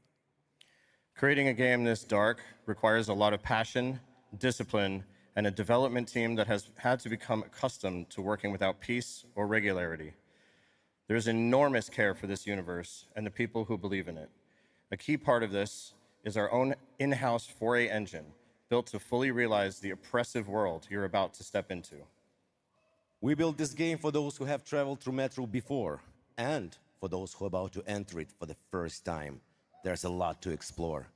Your support and love for this world has stayed with us through every stage of development, which was pretty rough, trust me. We cannot wait to share more tonight.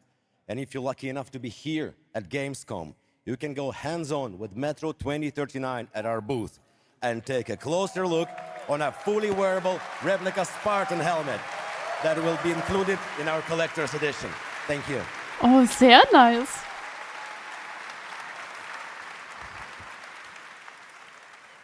Metro 2039 is not simply a return to Metro. It is a darker, more ambitious, and deeply personal journey, one that will challenge what you know about yourself and what you're prepared to become in order to survive. So, the tunnels are waiting. The surface is calling. And tonight, we're ready to show you a bit what comes next. Welcome to Metro 2039. Slava Ukraini!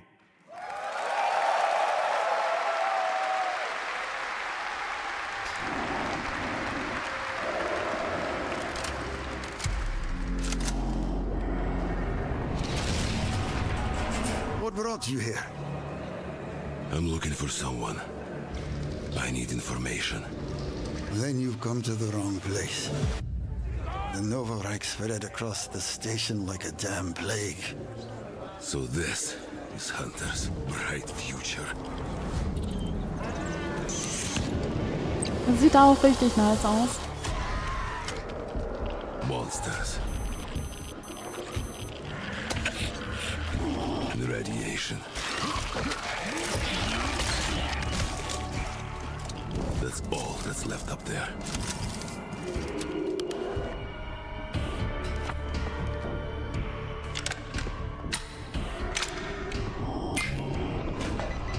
But this... humans did this.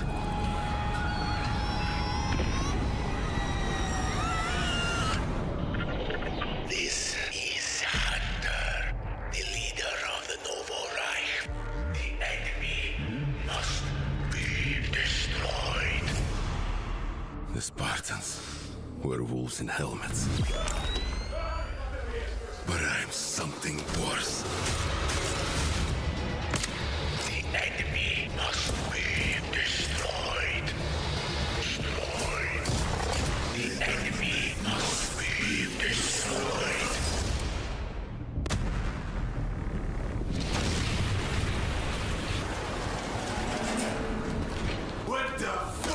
I'm looking for someone.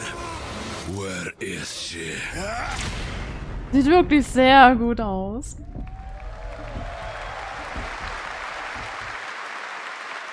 Das ist auf jeden Fall so ein Spiel, da passt so ein Look total gut. Looks great. Hats off to the team at 4A Games. Okay, now for something completely different. He's performed at the Game Awards and was on stage with us at Summer Game Fest, but now it's time for this person's first appearance on ONL. Hey! Stop!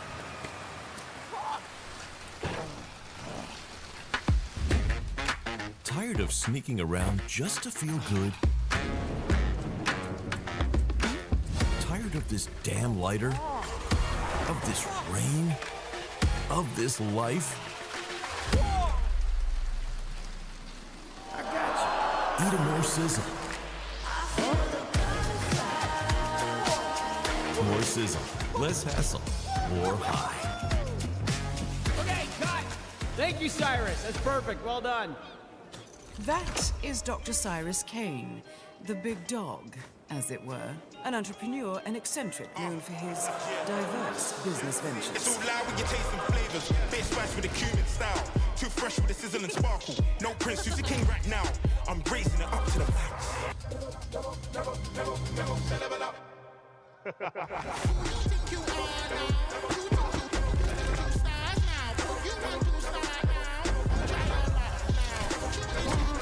Das ist was für deine Lehrlinge. I hope you're feeling hungry, 47.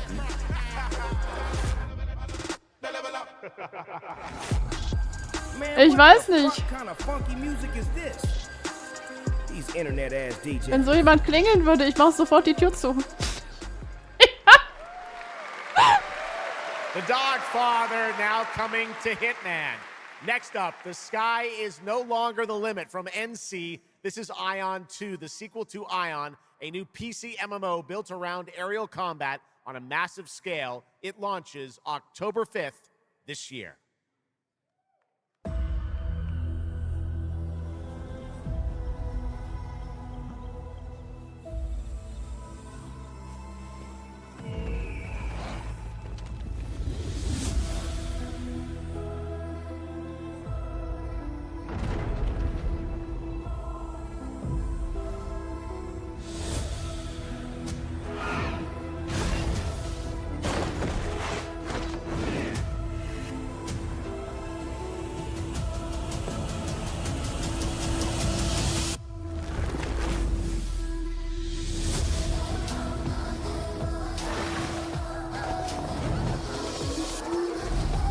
Auch nichts für mich.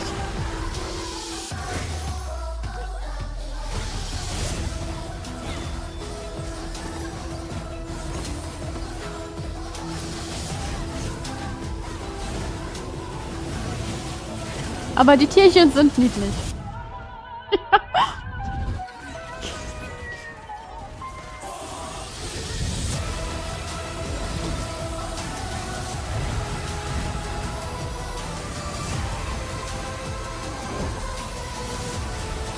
Wirkt wie ein Barbie-Game irgendwie. Ein Barbie jetzt mit eigener Lore. Das ist zu Ion echt krass. Oder haben die Designs schon arg verändert im Vergleich zu damals? Obwohl ich es nie gespielt habe. Ich kenne das nur von einer Freundin. How beautiful America was. Weil das Genre, das ist nicht meins. Believed in her promise, dreamt her dream, watched her fall. Out on the old roads, I saw her shatter into warring tribes. Survivors, like your people. I know your kind. You think you'll survive and adapt. Reclaim the land. Rediscover the lost technology of the old world. Reunite her people through alliances, through faith. But when words fail, might becomes the law.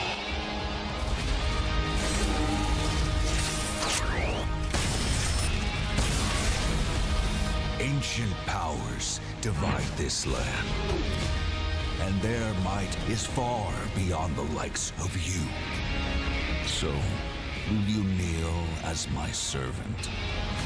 Help me restore America, or burn as my foe. At the end of all things, only one dream survives.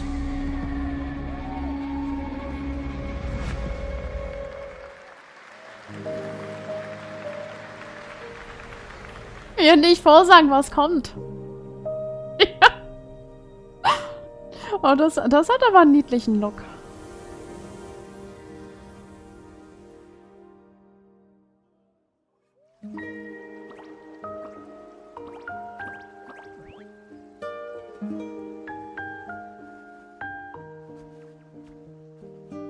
Aber Hoyoverse ist dann vermutlich nicht meins. Aber der Look ist trotzdem niedlich.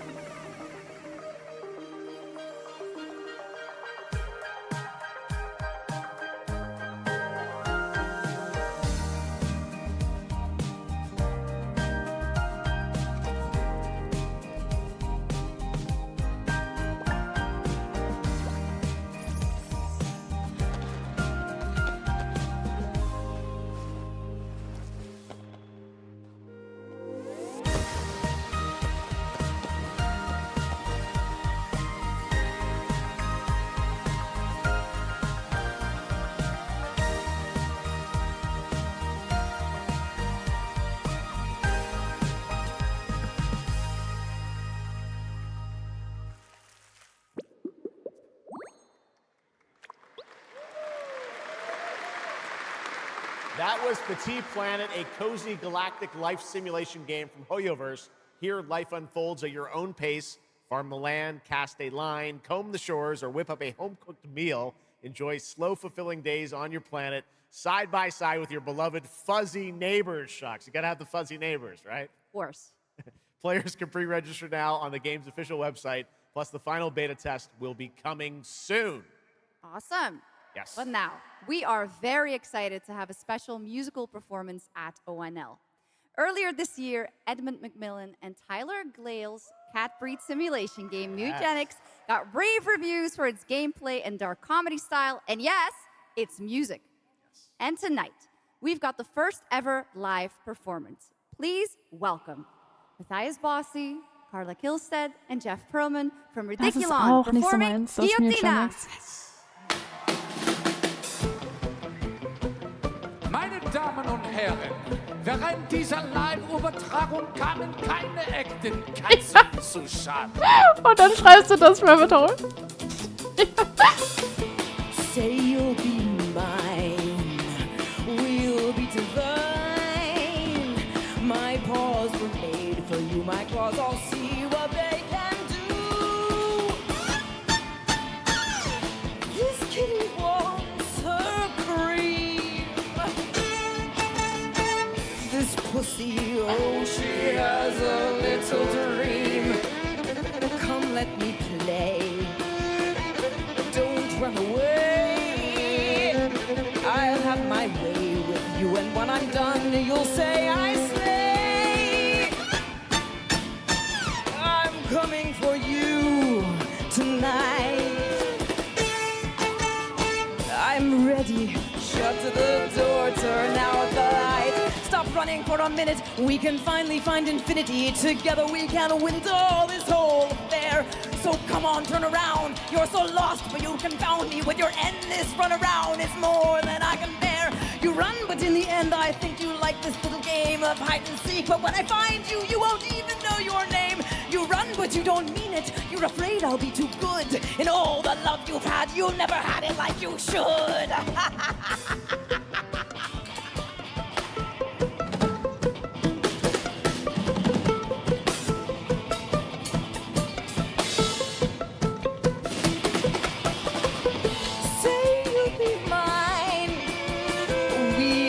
Divine. My claws were made for you. My claws all see what they can do. This kitty wants her cream.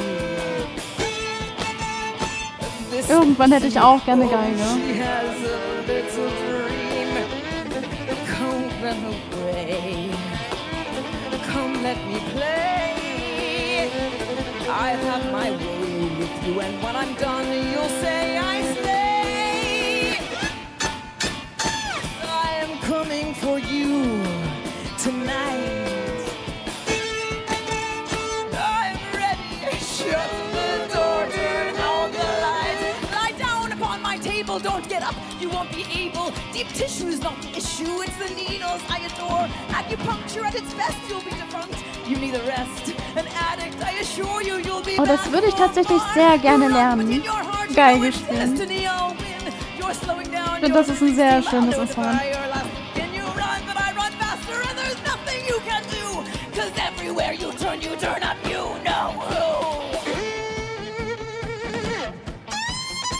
Irgendwann vielleicht. Und ich liebe das Original Final Fantasy VII. Deswegen gefallen mir die Remakes nicht. Ich hatte mich sehr auf den ersten Part gefreut, aber der hat mich alles in allem sehr enttäuscht, sodass ich mir auch den Nachfolger nicht geholt habe. Aber ich bin gespannt, was du dann zu dem neuen Teil sagen wirst, Draco. Und was da auch drin sein wird in der CE. Amazing. All right, well, that was so fun. And here's also some breaking news. Eugenics is coming to PS5, Switch 2, and Xbox Series X and S on September 8th. Stick around for more of O&L. Right now, here's the launch trailer for Aliens Fireteam Elite 2. Oh, du kannst Schlagzeug spielen? Das ist auch ziemlich cool. Und du kannst immer noch Klavier lernen. Klavier würde ich auch gerne spielen, aber ich habe leider kein Klavier.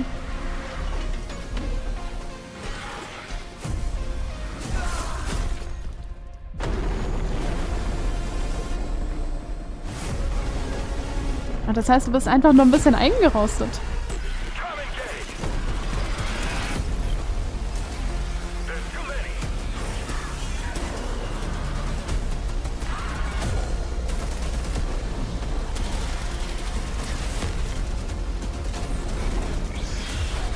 Ja, komm zurück, Richter, es geht weiter.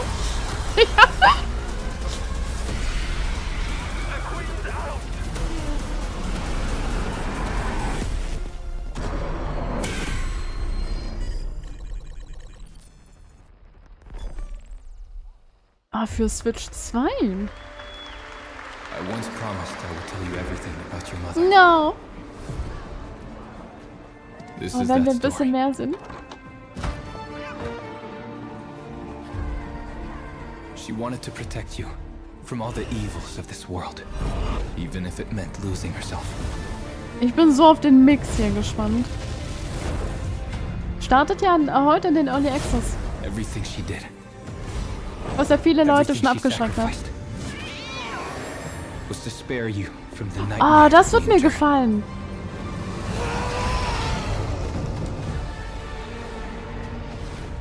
Ah, das mit der Katze wird mir gefallen.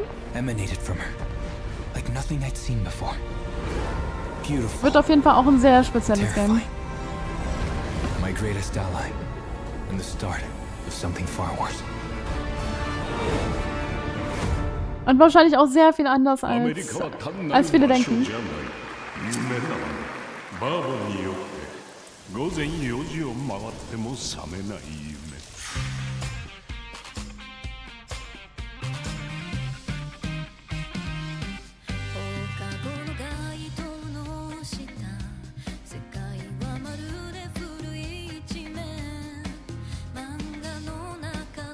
Ich musste auch an Show American History denken. Das ist es doch bestimmt. Hat das dann jetzt eine Release-Date? Ist ja auch schon sehr lange her, dass das announced wurde.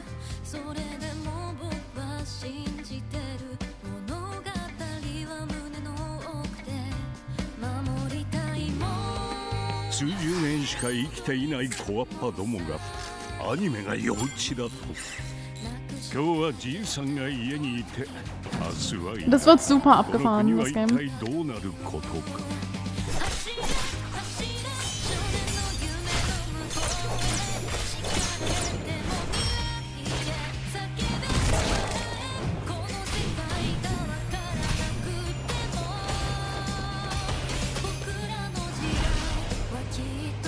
これがかつて俺たちが夢見た21世紀なのか。 Oh, steht aber nicht, wann genau, nur Wishlist Now. Und dann nicht in Yamiria, schön, dass du da bist. Das ist was Eigenes. Showa American History.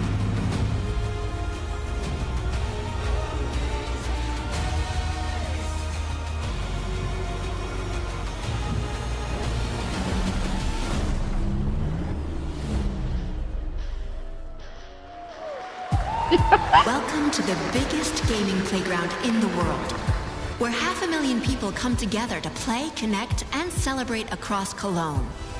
1,600 exhibitors. Lasst, Kraft, the biggest names in the gaming industry, bringing countless games for you to explore and dominate. Get set for Gamescom's unique indie area, where you're in control of the most creative and unique projects from more than 400 indie studios.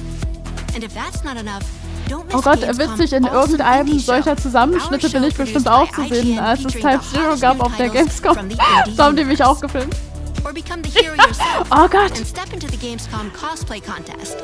Die habe ich aber ganz heimlich gefilmt. Together from around the globe Frechheit for eigentlich. an unforgettable community experience. Can't make it to Gamescom in person? Visit our website, gamescom.global, and experience all program highlights via our content hub, Gamescom Now. The experts at IGN are gearing up to bring you full days of live streams straight to Twitch and YouTube. Oh, hey, Epi! Crashing the party? Jump into Gamescom Epics on our website and claim your loot. Next up, Gamescom Cares. Our initiative for a safer, more sustainable, and inclusive Gamescom. Speaking of inclusive, the Gamescom City Festival is taking over the city with live music for free and all kinds of fun. Gamescom is more than a single event, it's a global family. With Gamescom Dev, Gamescom LAN, Gamescom Asia, and Gamescom Latam, we're unlocking dynamic experiences and connecting gamers worldwide. Welcome to the heart of gaming. Welcome to Gamescom. Next up, we've got the release date trailer for Stage Tour. Built by veterans of the original rhythm music game era, this game has 90 songs, including artists like the Red Hot Chili Peppers, Radiohead, Olivia Rodrigo, the Rolling Stones, and Muse. Here's a brand new look at Stage Tour.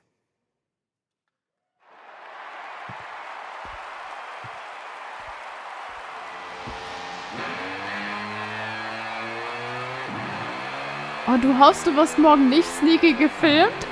Morgen! Oh, und Amsterdam kostet 27 €. Dankeschön für die Info, Koschka. Befindet sich, wie gesagt, im Early Access.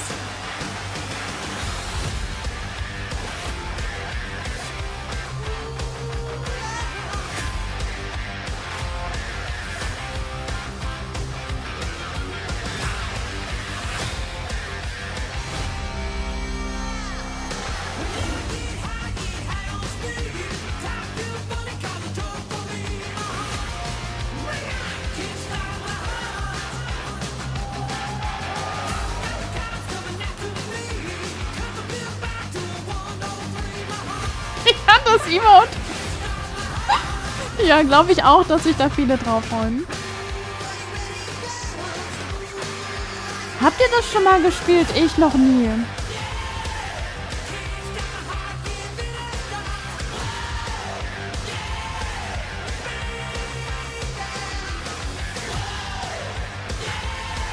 Früher ja und ja.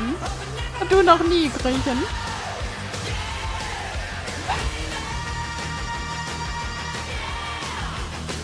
Oh, auf der Wii hast du das gespielt.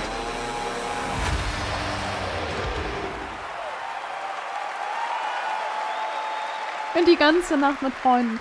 Das klingt sehr schön. Für Guitar Hero damals. War ja auch sehr populär. Maybe someday. Next year, Sega's classic game, Crazy Taxi, is coming back with an all-new installment. And right now, we have the multiplayer reveal. Und sehr gut, dass du noch alles da hast für PS3 und Wii, wie sich das gehört.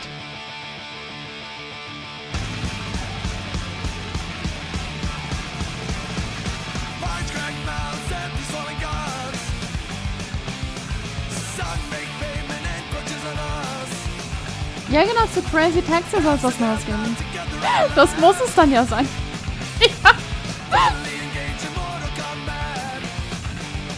Crazy Taxi habe ich auch nie gespielt, aber das kennt man natürlich.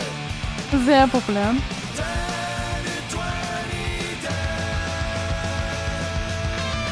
Genau, war ein Dreamcast-Titel.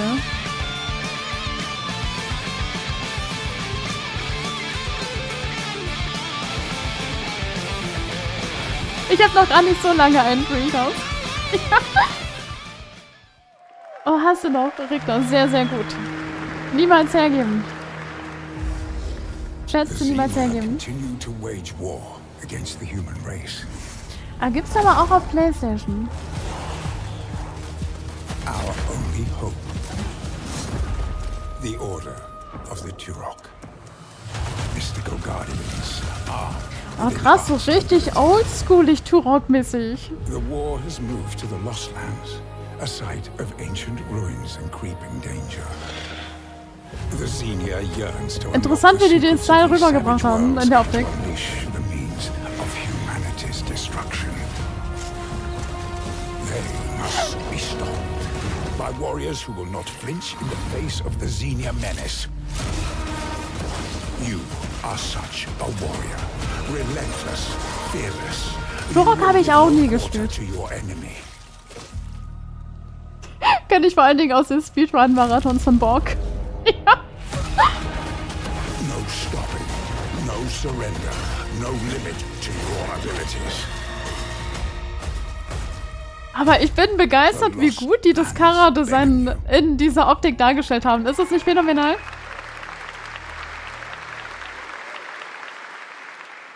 Pretty awesome, huh? And right now, we are excited to share with you the debut game from Octopus Panic, a 7-person independent studio founded by veterans of the Halo and Battlefield franchises. It's a new co-op action game that launches later this year. Let's check it out. Ah, das ist eine interessante Befürchtung, Lieblingslaterne.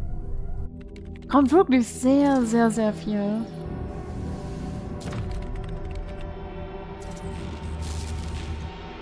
Prey muss ich auch irgendwann mal nachholen.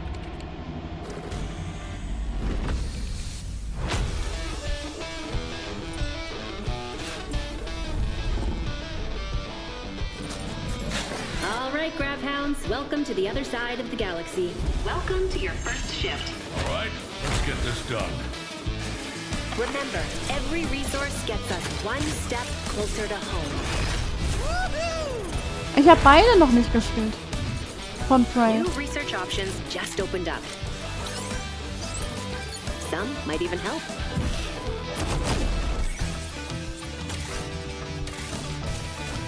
And watch out for the wildlife.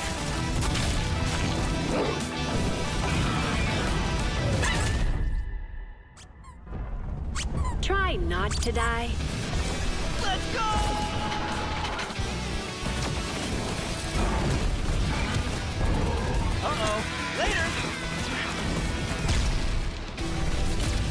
Und du wirst einen Gaming-Buddy an das Spiel hier verlieren?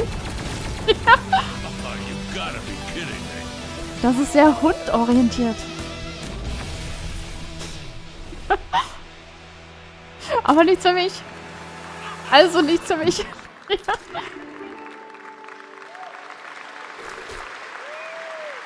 Woof! Did I just bark at ONL?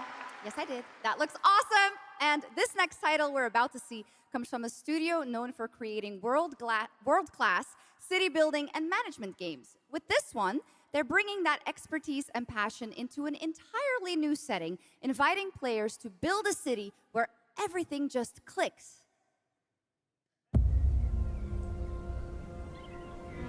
Oh Gott!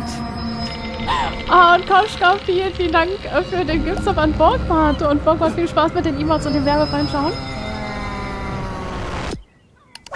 Ich bin gespannt, welches Pokémon du als Badge bekommen hast, Koschka.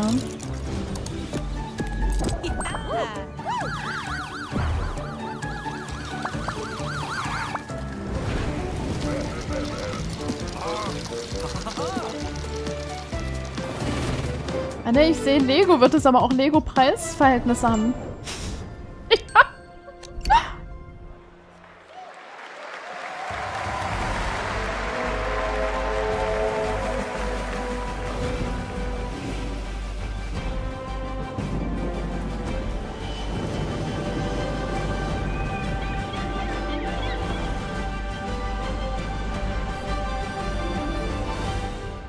Schon der dritte Teil, Transport Fever. Ich habe noch nie was davon gehört.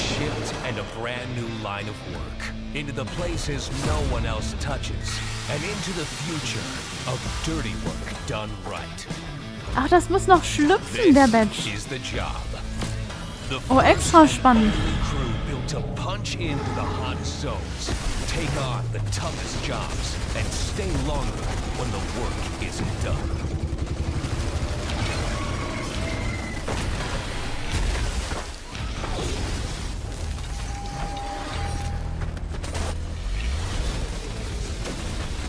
Built with the firepower to clean up the alien mess, and the grit to see the job through to the end of the shift.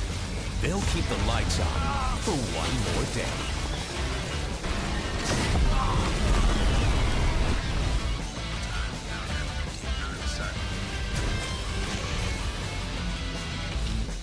The toughest crew on the contract. The last ones to leave the work site. The only crew that gets paid for doing what others won't. This is Exterminats. Punch in, clean up, get paid. Ist jetzt auch nichts für mich, aber hat bestimmt seine Fans.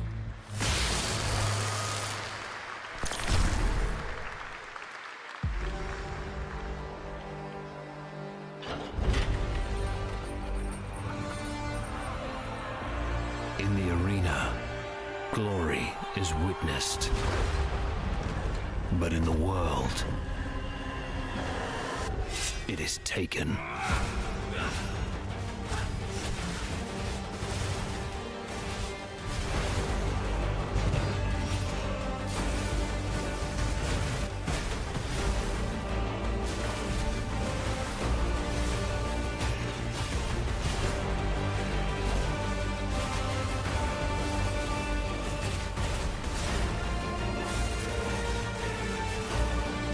Ich musste auch an Path of Exile denken.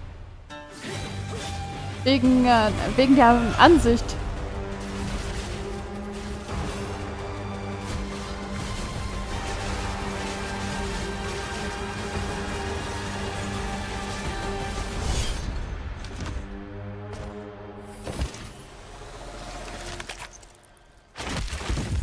I will take what I am owed.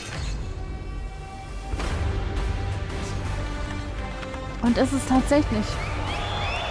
Ah, das Full Release. Und stimmt, das war dann immer noch im Early Access.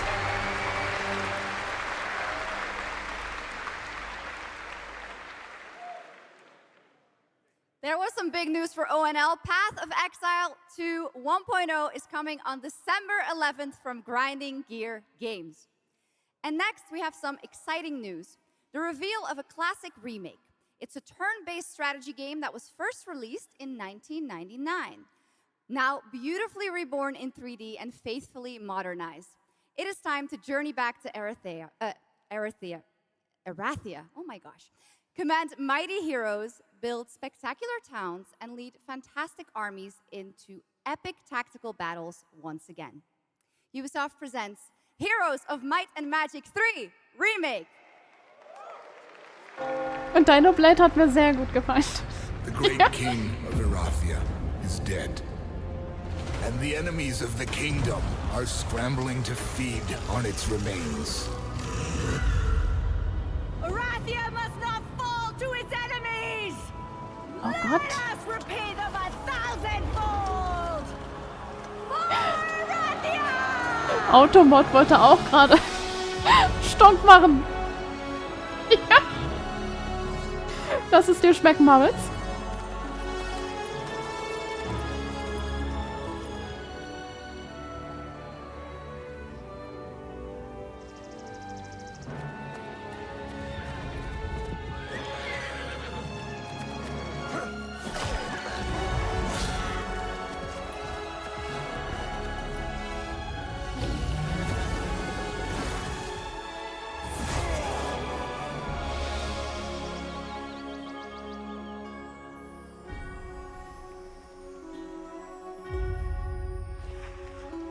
Wirst du dann irgendwann spielen, Rabbit Hole.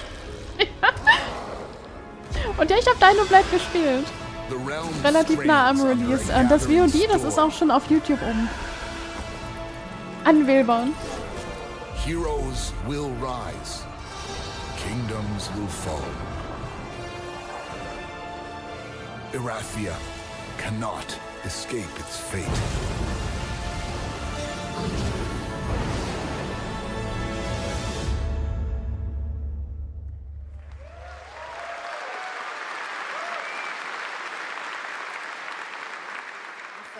With that, now let's talk about Gamescom Cares, our platform at Gamescom dedicated to projects that give back.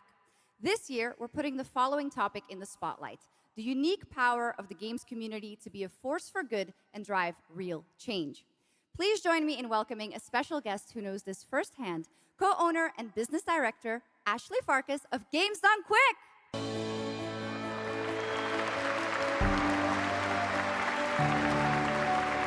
Hello, Ashley. Welcome to Gamescom ONL. So, tell us about Games Done Quick. Yeah, thanks, Shocks. So, Games Done Quick is all about playing games as fast as possible for a good cause. At every event, we bring together speedrunners from all around the world to showcase incredible runs and raise millions for charity. We are thrilled to bring our live event to Europe for the first time right here at Gamescom. Every donation and sponsorship from the community and our partners goes directly to Gaming for Democracy, an initiative that supports social engagement and democratic values through gaming culture. That's incredible. And since 2010, Games Done Quick has raised over $60 million for charity, right? Absolutely amazing. What a great example of how gaming can give back.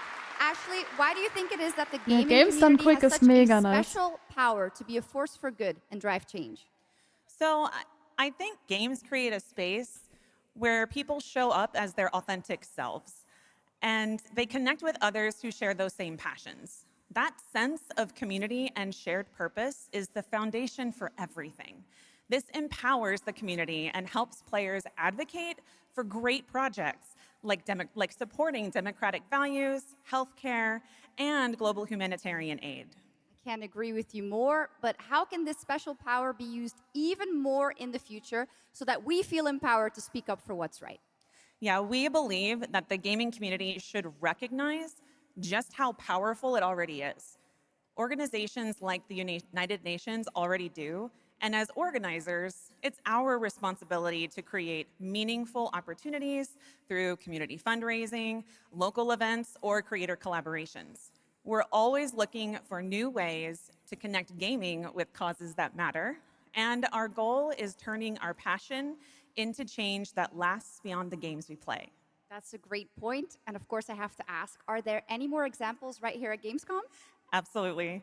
There are so many for everyone to see and participate in this week, from charity streams like Loot for the World to life-saving initiatives and the Gamescom Forest, just to name a few. Gamescom is bringing gaming communities together to create a real-world difference. You're so right, Ashley. There's also Greenpeace, Life Lolly, Deutsche Stammzellspenderdatei, and Médecins Sans Frontières joining this community to be a force for good. Thank you so much for joining us, Ashley. I hope you have an amazing event right here at Gamescom. And of course, go check out all these great initiatives happening here at Gamescom Cares on our website. Thank you, Shocks and Ashley. Last year at TGA, I was very excited to debut the new title from Uppsala, Sweden-based Neon Giant. From the small team behind The Ascent, No Law is an immersive open-world FPS RPG set in the cyber grunge city of Port Desire. And tonight, it's finally time to give you a new look at the game. Der Live-Lolly.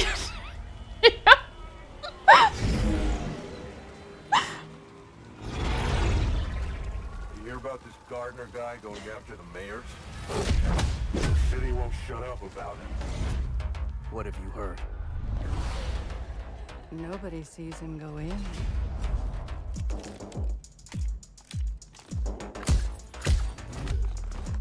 Nobody sees him come out. Good with his hands. right on his feet. Dynamite with vacuum cleaners.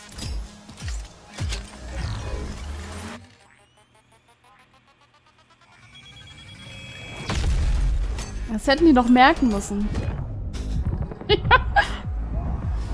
Come on, we can handle one freaking gardener. He's a ghost.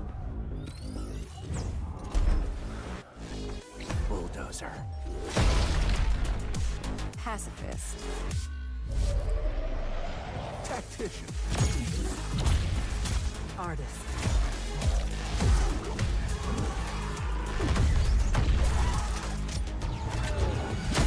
A lot of stories about how you operate, gardener.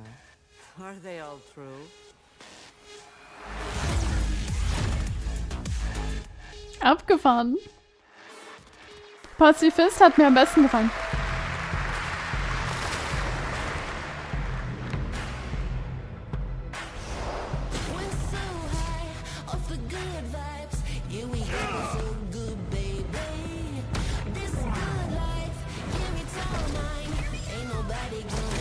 Du hast es verpasst im Pazifist, wo die in der Blumen bewässert hat, also die Pflanzen.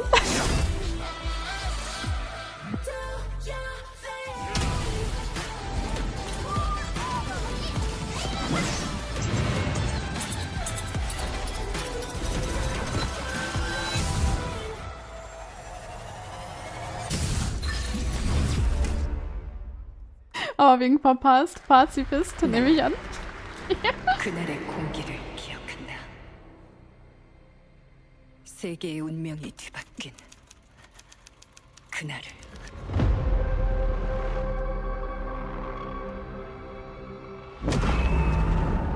시공간을 찍고 나타난 미지의 함선이 하늘을 덮자 전 세계가 숨을 멈췄다. 시간을 건너온 3명의 사도들은 다가올 절망의 미래를 경고했고 그들이 건네준 인류의 희망은 거대 기업 아니마 그룹의 탐욕에 의해 변질되고 말았다.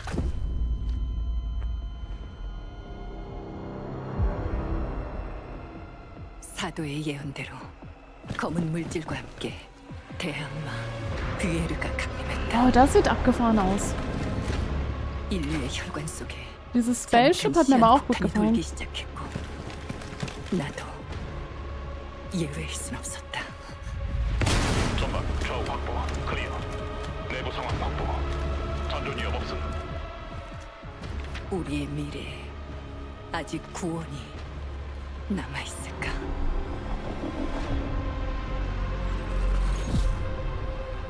Gameplay, please. Ja, ne, das würde mich auch interessieren. Mir gefallen solche Sachen. Games in Malmo, Sweden, the spiritual successor to Soma. The game stars the incredible Stellan Skarsgård. And now we've got your first look at gameplay as the protagonist comes across a horrific experiment where a body's consciousness has been transferred to a server of rats. It's one of the many experiments in the game, narrative puzzles where your moral choices affect the outcomes of the mission, as well as the rest of the narrative. Und auf den Chronos DLC bin ich auch schon sehr gespannt. I was very sick. But somehow, my dad did the impossible. Whatever that miracle was, it pushed him away from us.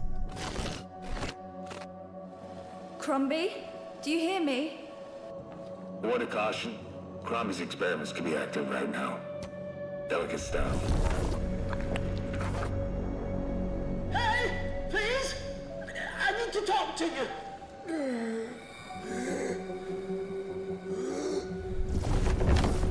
Könnte mir mit Sicherheit auch sehr, sehr gut gefallen. Hello? Oh, thank the fates. Someone came. What is this? Aber lass die kleinen Ratten in Ruhe. There are some notes on the whiteboard to guide you to it.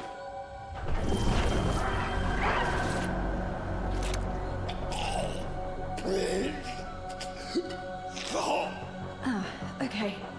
You said... I assure you there is no mind. Please proceed.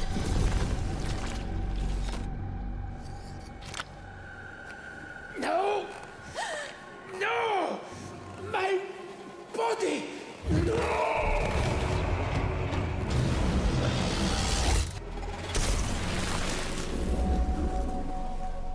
Oh, das wird mega.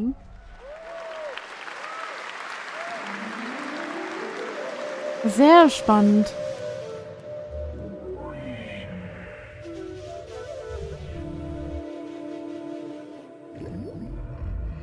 Mein Verstand ist noch im Trailer davor gefangen. Oh, Inscription. Das will ich auch gerne mal probieren.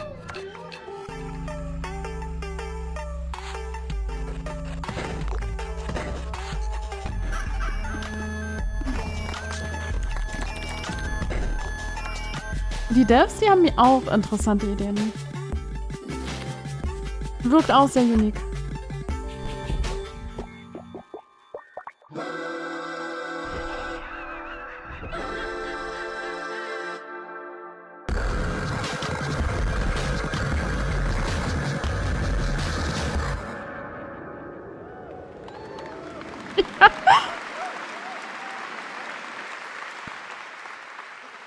What a wild trailer from Daniel Mullins up in Vancouver, Canada, creator of Inscription. That was Pony Island 2, Panda Circus, described as a voyage through time, myth, divinity, and video games. All right, now it is time for some animal combat. I guess we had a little bit before with that. Gravhounds, right? A lot of animals tonight. From China-based TI Games comes Zoopunk, a 3D diesel punk action RPG starring a playable, get this, rabbit, rhino, and chipmunk. Wow. I know. Tonight we have the first look at Zoopunk's squad-based combat systems, including the potential fourth hero. There's another animal, Shocks, who fights with a long blade. There's even more. That's not all. You'll also want to keep an eye out for the marmot and otter bosses, too. Witness the wild world of Zoopunk.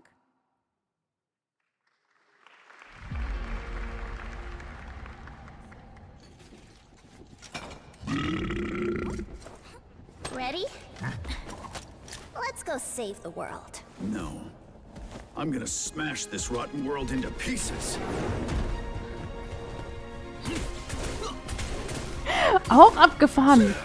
Dazu fällt mir ein, dieses Fist 2D-Ding mit dem Häschen. Das wollte ich auch gerne noch spielen. Is this the only way across? Bratton, toss me there. Get out of Marmiter Village! Quit already. You can't even beat the rabbit. Hands off, Trixie! Enough! It's a no! No! That's enough! It's the Legion!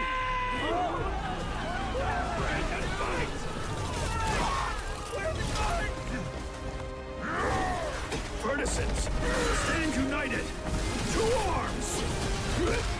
Hand over the spark!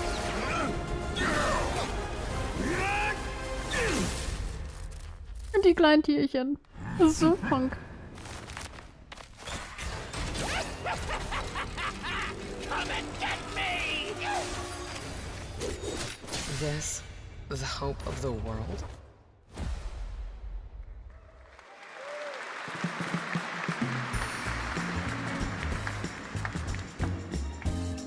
Kommt viel mit so Tierchen raus.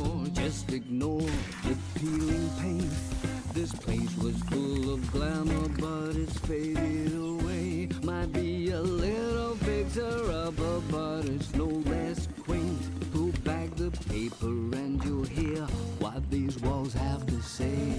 Bound by chains of family legacy, wrapped around your neck, making it hard to breathe. But he can ease your burdens, he can. Solche Spiele sind bestimmt auch entspannt.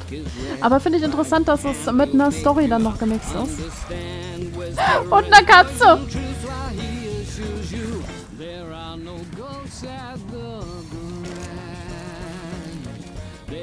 Ich glaube, Brainy interessiert sich dafür. That was a new look at There Are No Ghosts at the Grand, a musical horror renovation game from Bristol, England-based Friday, Sunday. We have some big reveals still to come, but first the announcement of a new game set in a vibrant world with amazing creatures. This is Roko Kingdom, a new open-world multiplayer creature collecting RPG.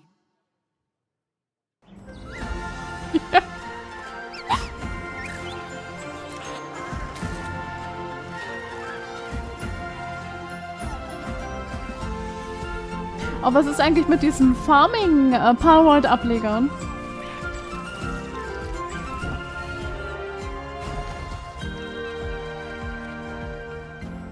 Und hast du alle Dinos gefressen? Wird's keinen neuen Arc geben, Bubbles? Er hat eine Klaus Beton. Das von eben. Pinguinwerfer?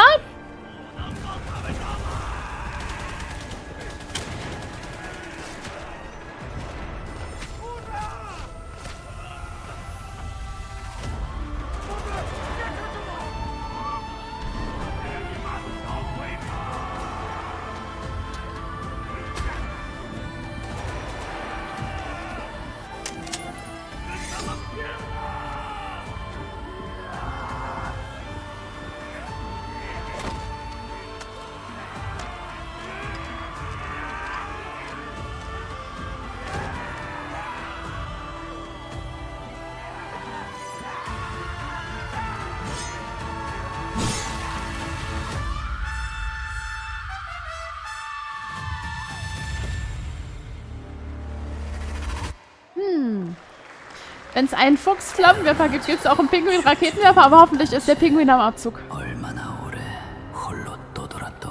Ich mag Pinguine.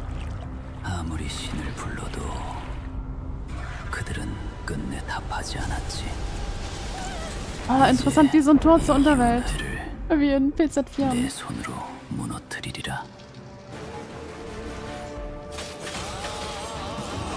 Hat auch so eine isometrische Ansicht.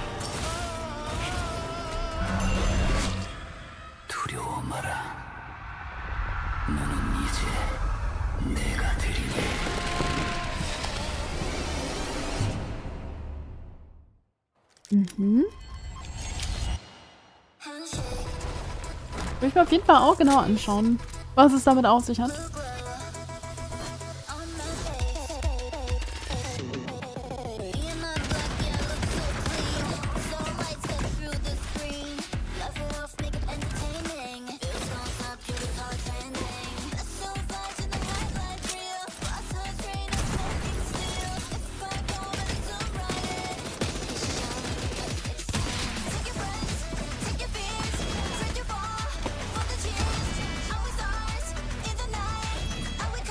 Und willkommen zurück, Prime. Was hast du verpasst? Es gab was zu Townfall zu sehen und Tides of Annihilation. Oh, und leider nicht Tides of Shadow Drop. Wir wissen immer noch nicht, wann es rauskommt. Aber das, was wir gesehen haben, das sah sehr gut aus. Ja, das hier ist auch absolut nicht meins.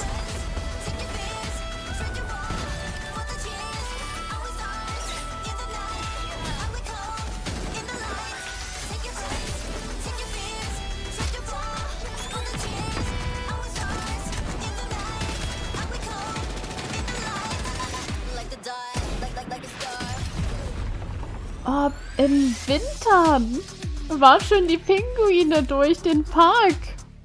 Oh, die würde ich gerne mal anschauen, die kleinen. Okay, now I'm happy to welcome to the O&L stage a man who closed out Summer Game Fest with an epic reveal. Please join me in welcoming to the stage my good friend, the Final Fantasy VII Remake Series Director, Naoki Hamaguchi.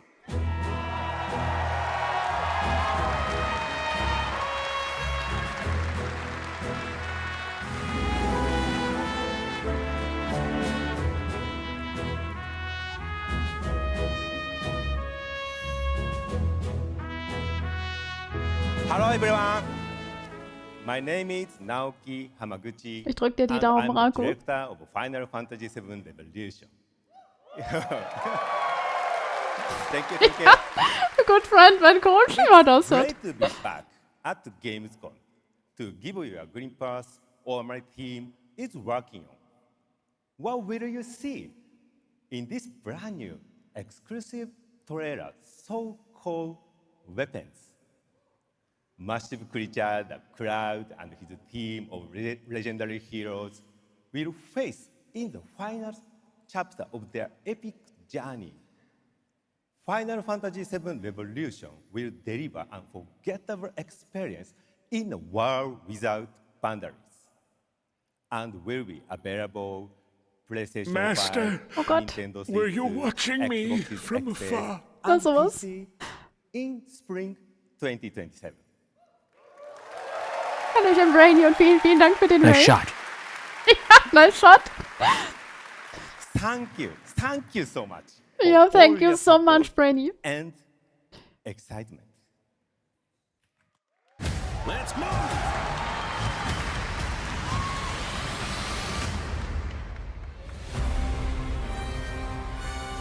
My fellow citizens, we are assailed on every side by the enormous meteor that looms over our heads, and by towering monstrosities termed weapons, like the one that made landfall outside Midgar.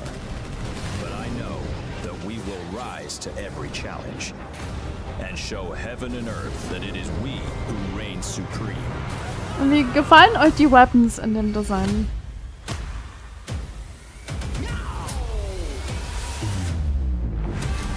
You said weapons are guardians of the planet, right?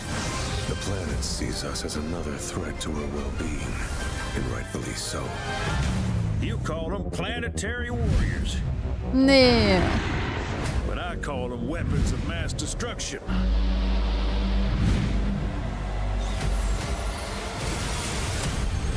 Only one thing to do. We fight.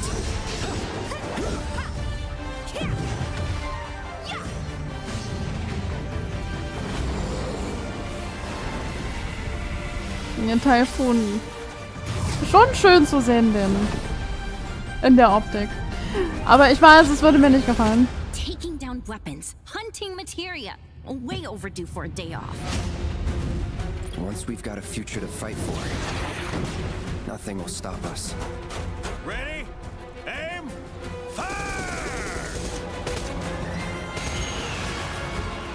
We'll finish this together.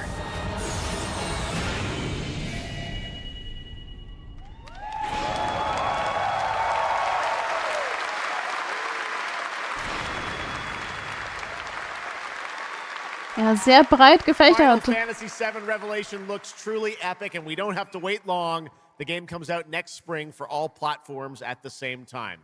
All right, we have one last game for you tonight at ONL, an update on a legendary RPG franchise that won Game of the Year at the Game Awards way back in Kann ja nur der DLC 2015. zu Witcher 3 sein.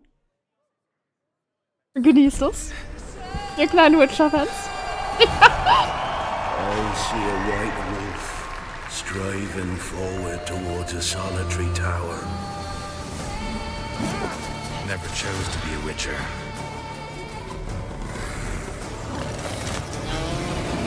Fate chose for me.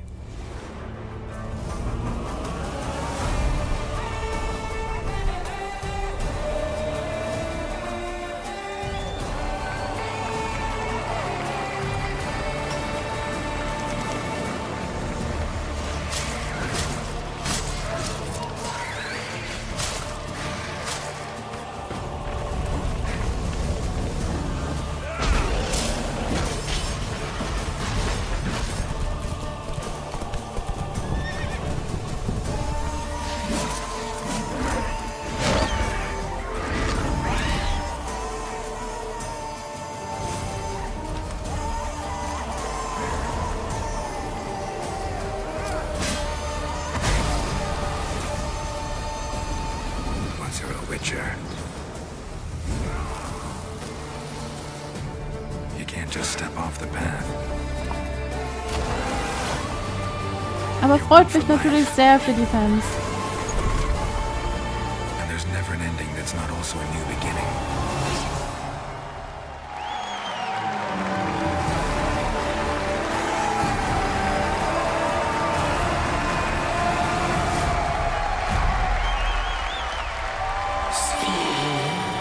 Touches us. Be not afraid.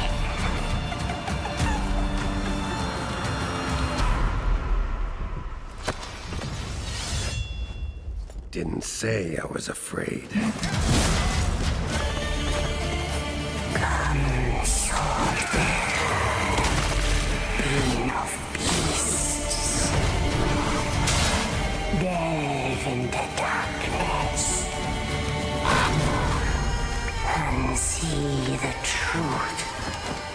of Letton's beauty. Garden demands blood, so we'll give it blood.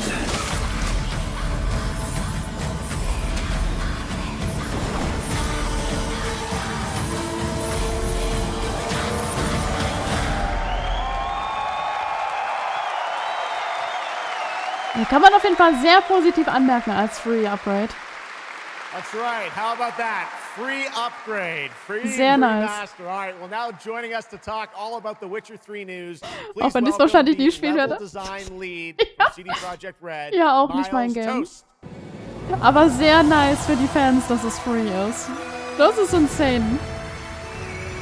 All right, Miles, you brought down the house with that news of the free remastered. This is definitely a surprise, and it's coming out in just a month, September 29th, to PC and consoles, including Switch 2 and even Battle.net.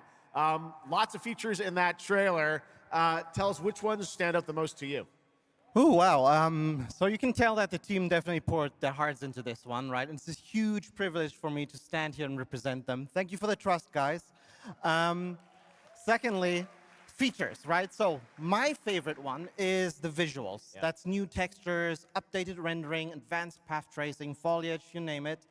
Geralt has never looked as good, even after all those years of retirement. Yep. And then the other thing, definitely combat. It's more modern, smooth and precise. We updated camera, the targeting system, added new animations. And what I like a lot, new finishers. Wow. And then last one, Witcher 3 is a full-fledged RPG, right? So we completely revamped the ability system to give players more options. Well, it's a lot of stuff, as you saw in the trailer, only a month away. Let's move on now to Songs of the Past, which is a wild idea in and of itself, a new expansion for an 11-year-old game. What inspired you guys to build this? Yeah, it's super cool. Yeah. So we had this idea for one more story with Geralt for a while, but we couldn't quite figure out how to fit it into our busy schedules, right? Luckily, our friends from Fool's Theory came around, and they hired a bunch of old veteran Witcher 3 developers, including my mentor, Peter Jelenser. And here we are today. Wow, well, that's so cool. Now, you mentioned, obviously, Nein, Bottom ausrasten. but he has a new weapon, it looks like, in the trailer, sort of looks like a chain that he sort of throws out, right? Yeah, so this is Geralt's last adventure before we pass the torch on to Ciri, and we wanted to go out with a bang. So this chain is a weapon that is new in the game, but many people, perhaps hardcore Witcher fans, will realize that this is a weapon we first showed in the Witcher 1 intro. And we will talk about that and many more things here at Gamescom, so please kindly come by our booth or watch our Red streams that will happen every day. That's right. I know you have an extended demo that these fans will get to see at the booth. Tell us a bit about, everyone wants to know the content of the expansion, the new region, Letton. Who inhabits it? What lurks below the surface? So Letton is a whole new, unique region that has a unique identity like the other regions in the game. It is filled with quests, new monsters, adventures, and exploration, just like the things that Witcher fans love. But it's an almost uncannily idyllic place that, however, has a dark secret lurking just underneath the surface. And as it is a Witcher game, this kind of secret requires a true professional Witcher to solve. Well, good thing we got one of those. All right, well, I imagine we can expect all the upgrades we heard about for the remastered. That will roll across all the expansions, including Songs of the Past? Absolutely, yes. All right, awesome. Well, I love the idea that you guys are doing this. And one last thing I wanted to ask you about. You have some news for people about the other expansions as well, right? Yes, so this is super cool. I can say today that tonight, both of our previous expansions, Hearts of Stone and Blood and Wine, will be free for everyone who owns the base game. And this is a great opportunity for, yeah, right? Just giving away all the free stuff tonight. It's the coolest part of the job, I guess. So, and this marks a great opportunity for people who have perhaps only played the base game, right, to jump in with the improvements from the remaster update and get a whole lot of stuff for free before we ship the Songs of the Past sometime next year. Wow. Well, I got to say, a lot of amazing Witcher news today. Thank you very much, Miles, for joining us, and we'll see you at the booth. Thank you. All right, Miles from CDPR. Congratulations. All right, and that is going to do it for ONL 2026, but this is just the start of Gamescom week, so stay tuned for news and updates throughout the weekend. And of course, we will see you again on December 10th, live in Los Angeles for the Game Awards 2026, where we will celebrate the best of the year, crazy year, and see what's next with a lot of brand new game announcements and surprises from the world's top game development studios. It's been another great opening night live, and before we go, of course, we got to bring out my incredible Werdet ihr das auch sehen wollen? Shocks, come on back out, Shocks. Ja, schade, nichts an mir, sag ihm. Thank you so much, Jeff. Thank you so much for having me once again, and what an amazing show. Third time's a charm. We're just going to have to keep bringing you back. I hope all you guys have an amazing Gamescom. Let's go. All right, good night, everybody. Bye. Thank you so much. Good night. Und das war schon.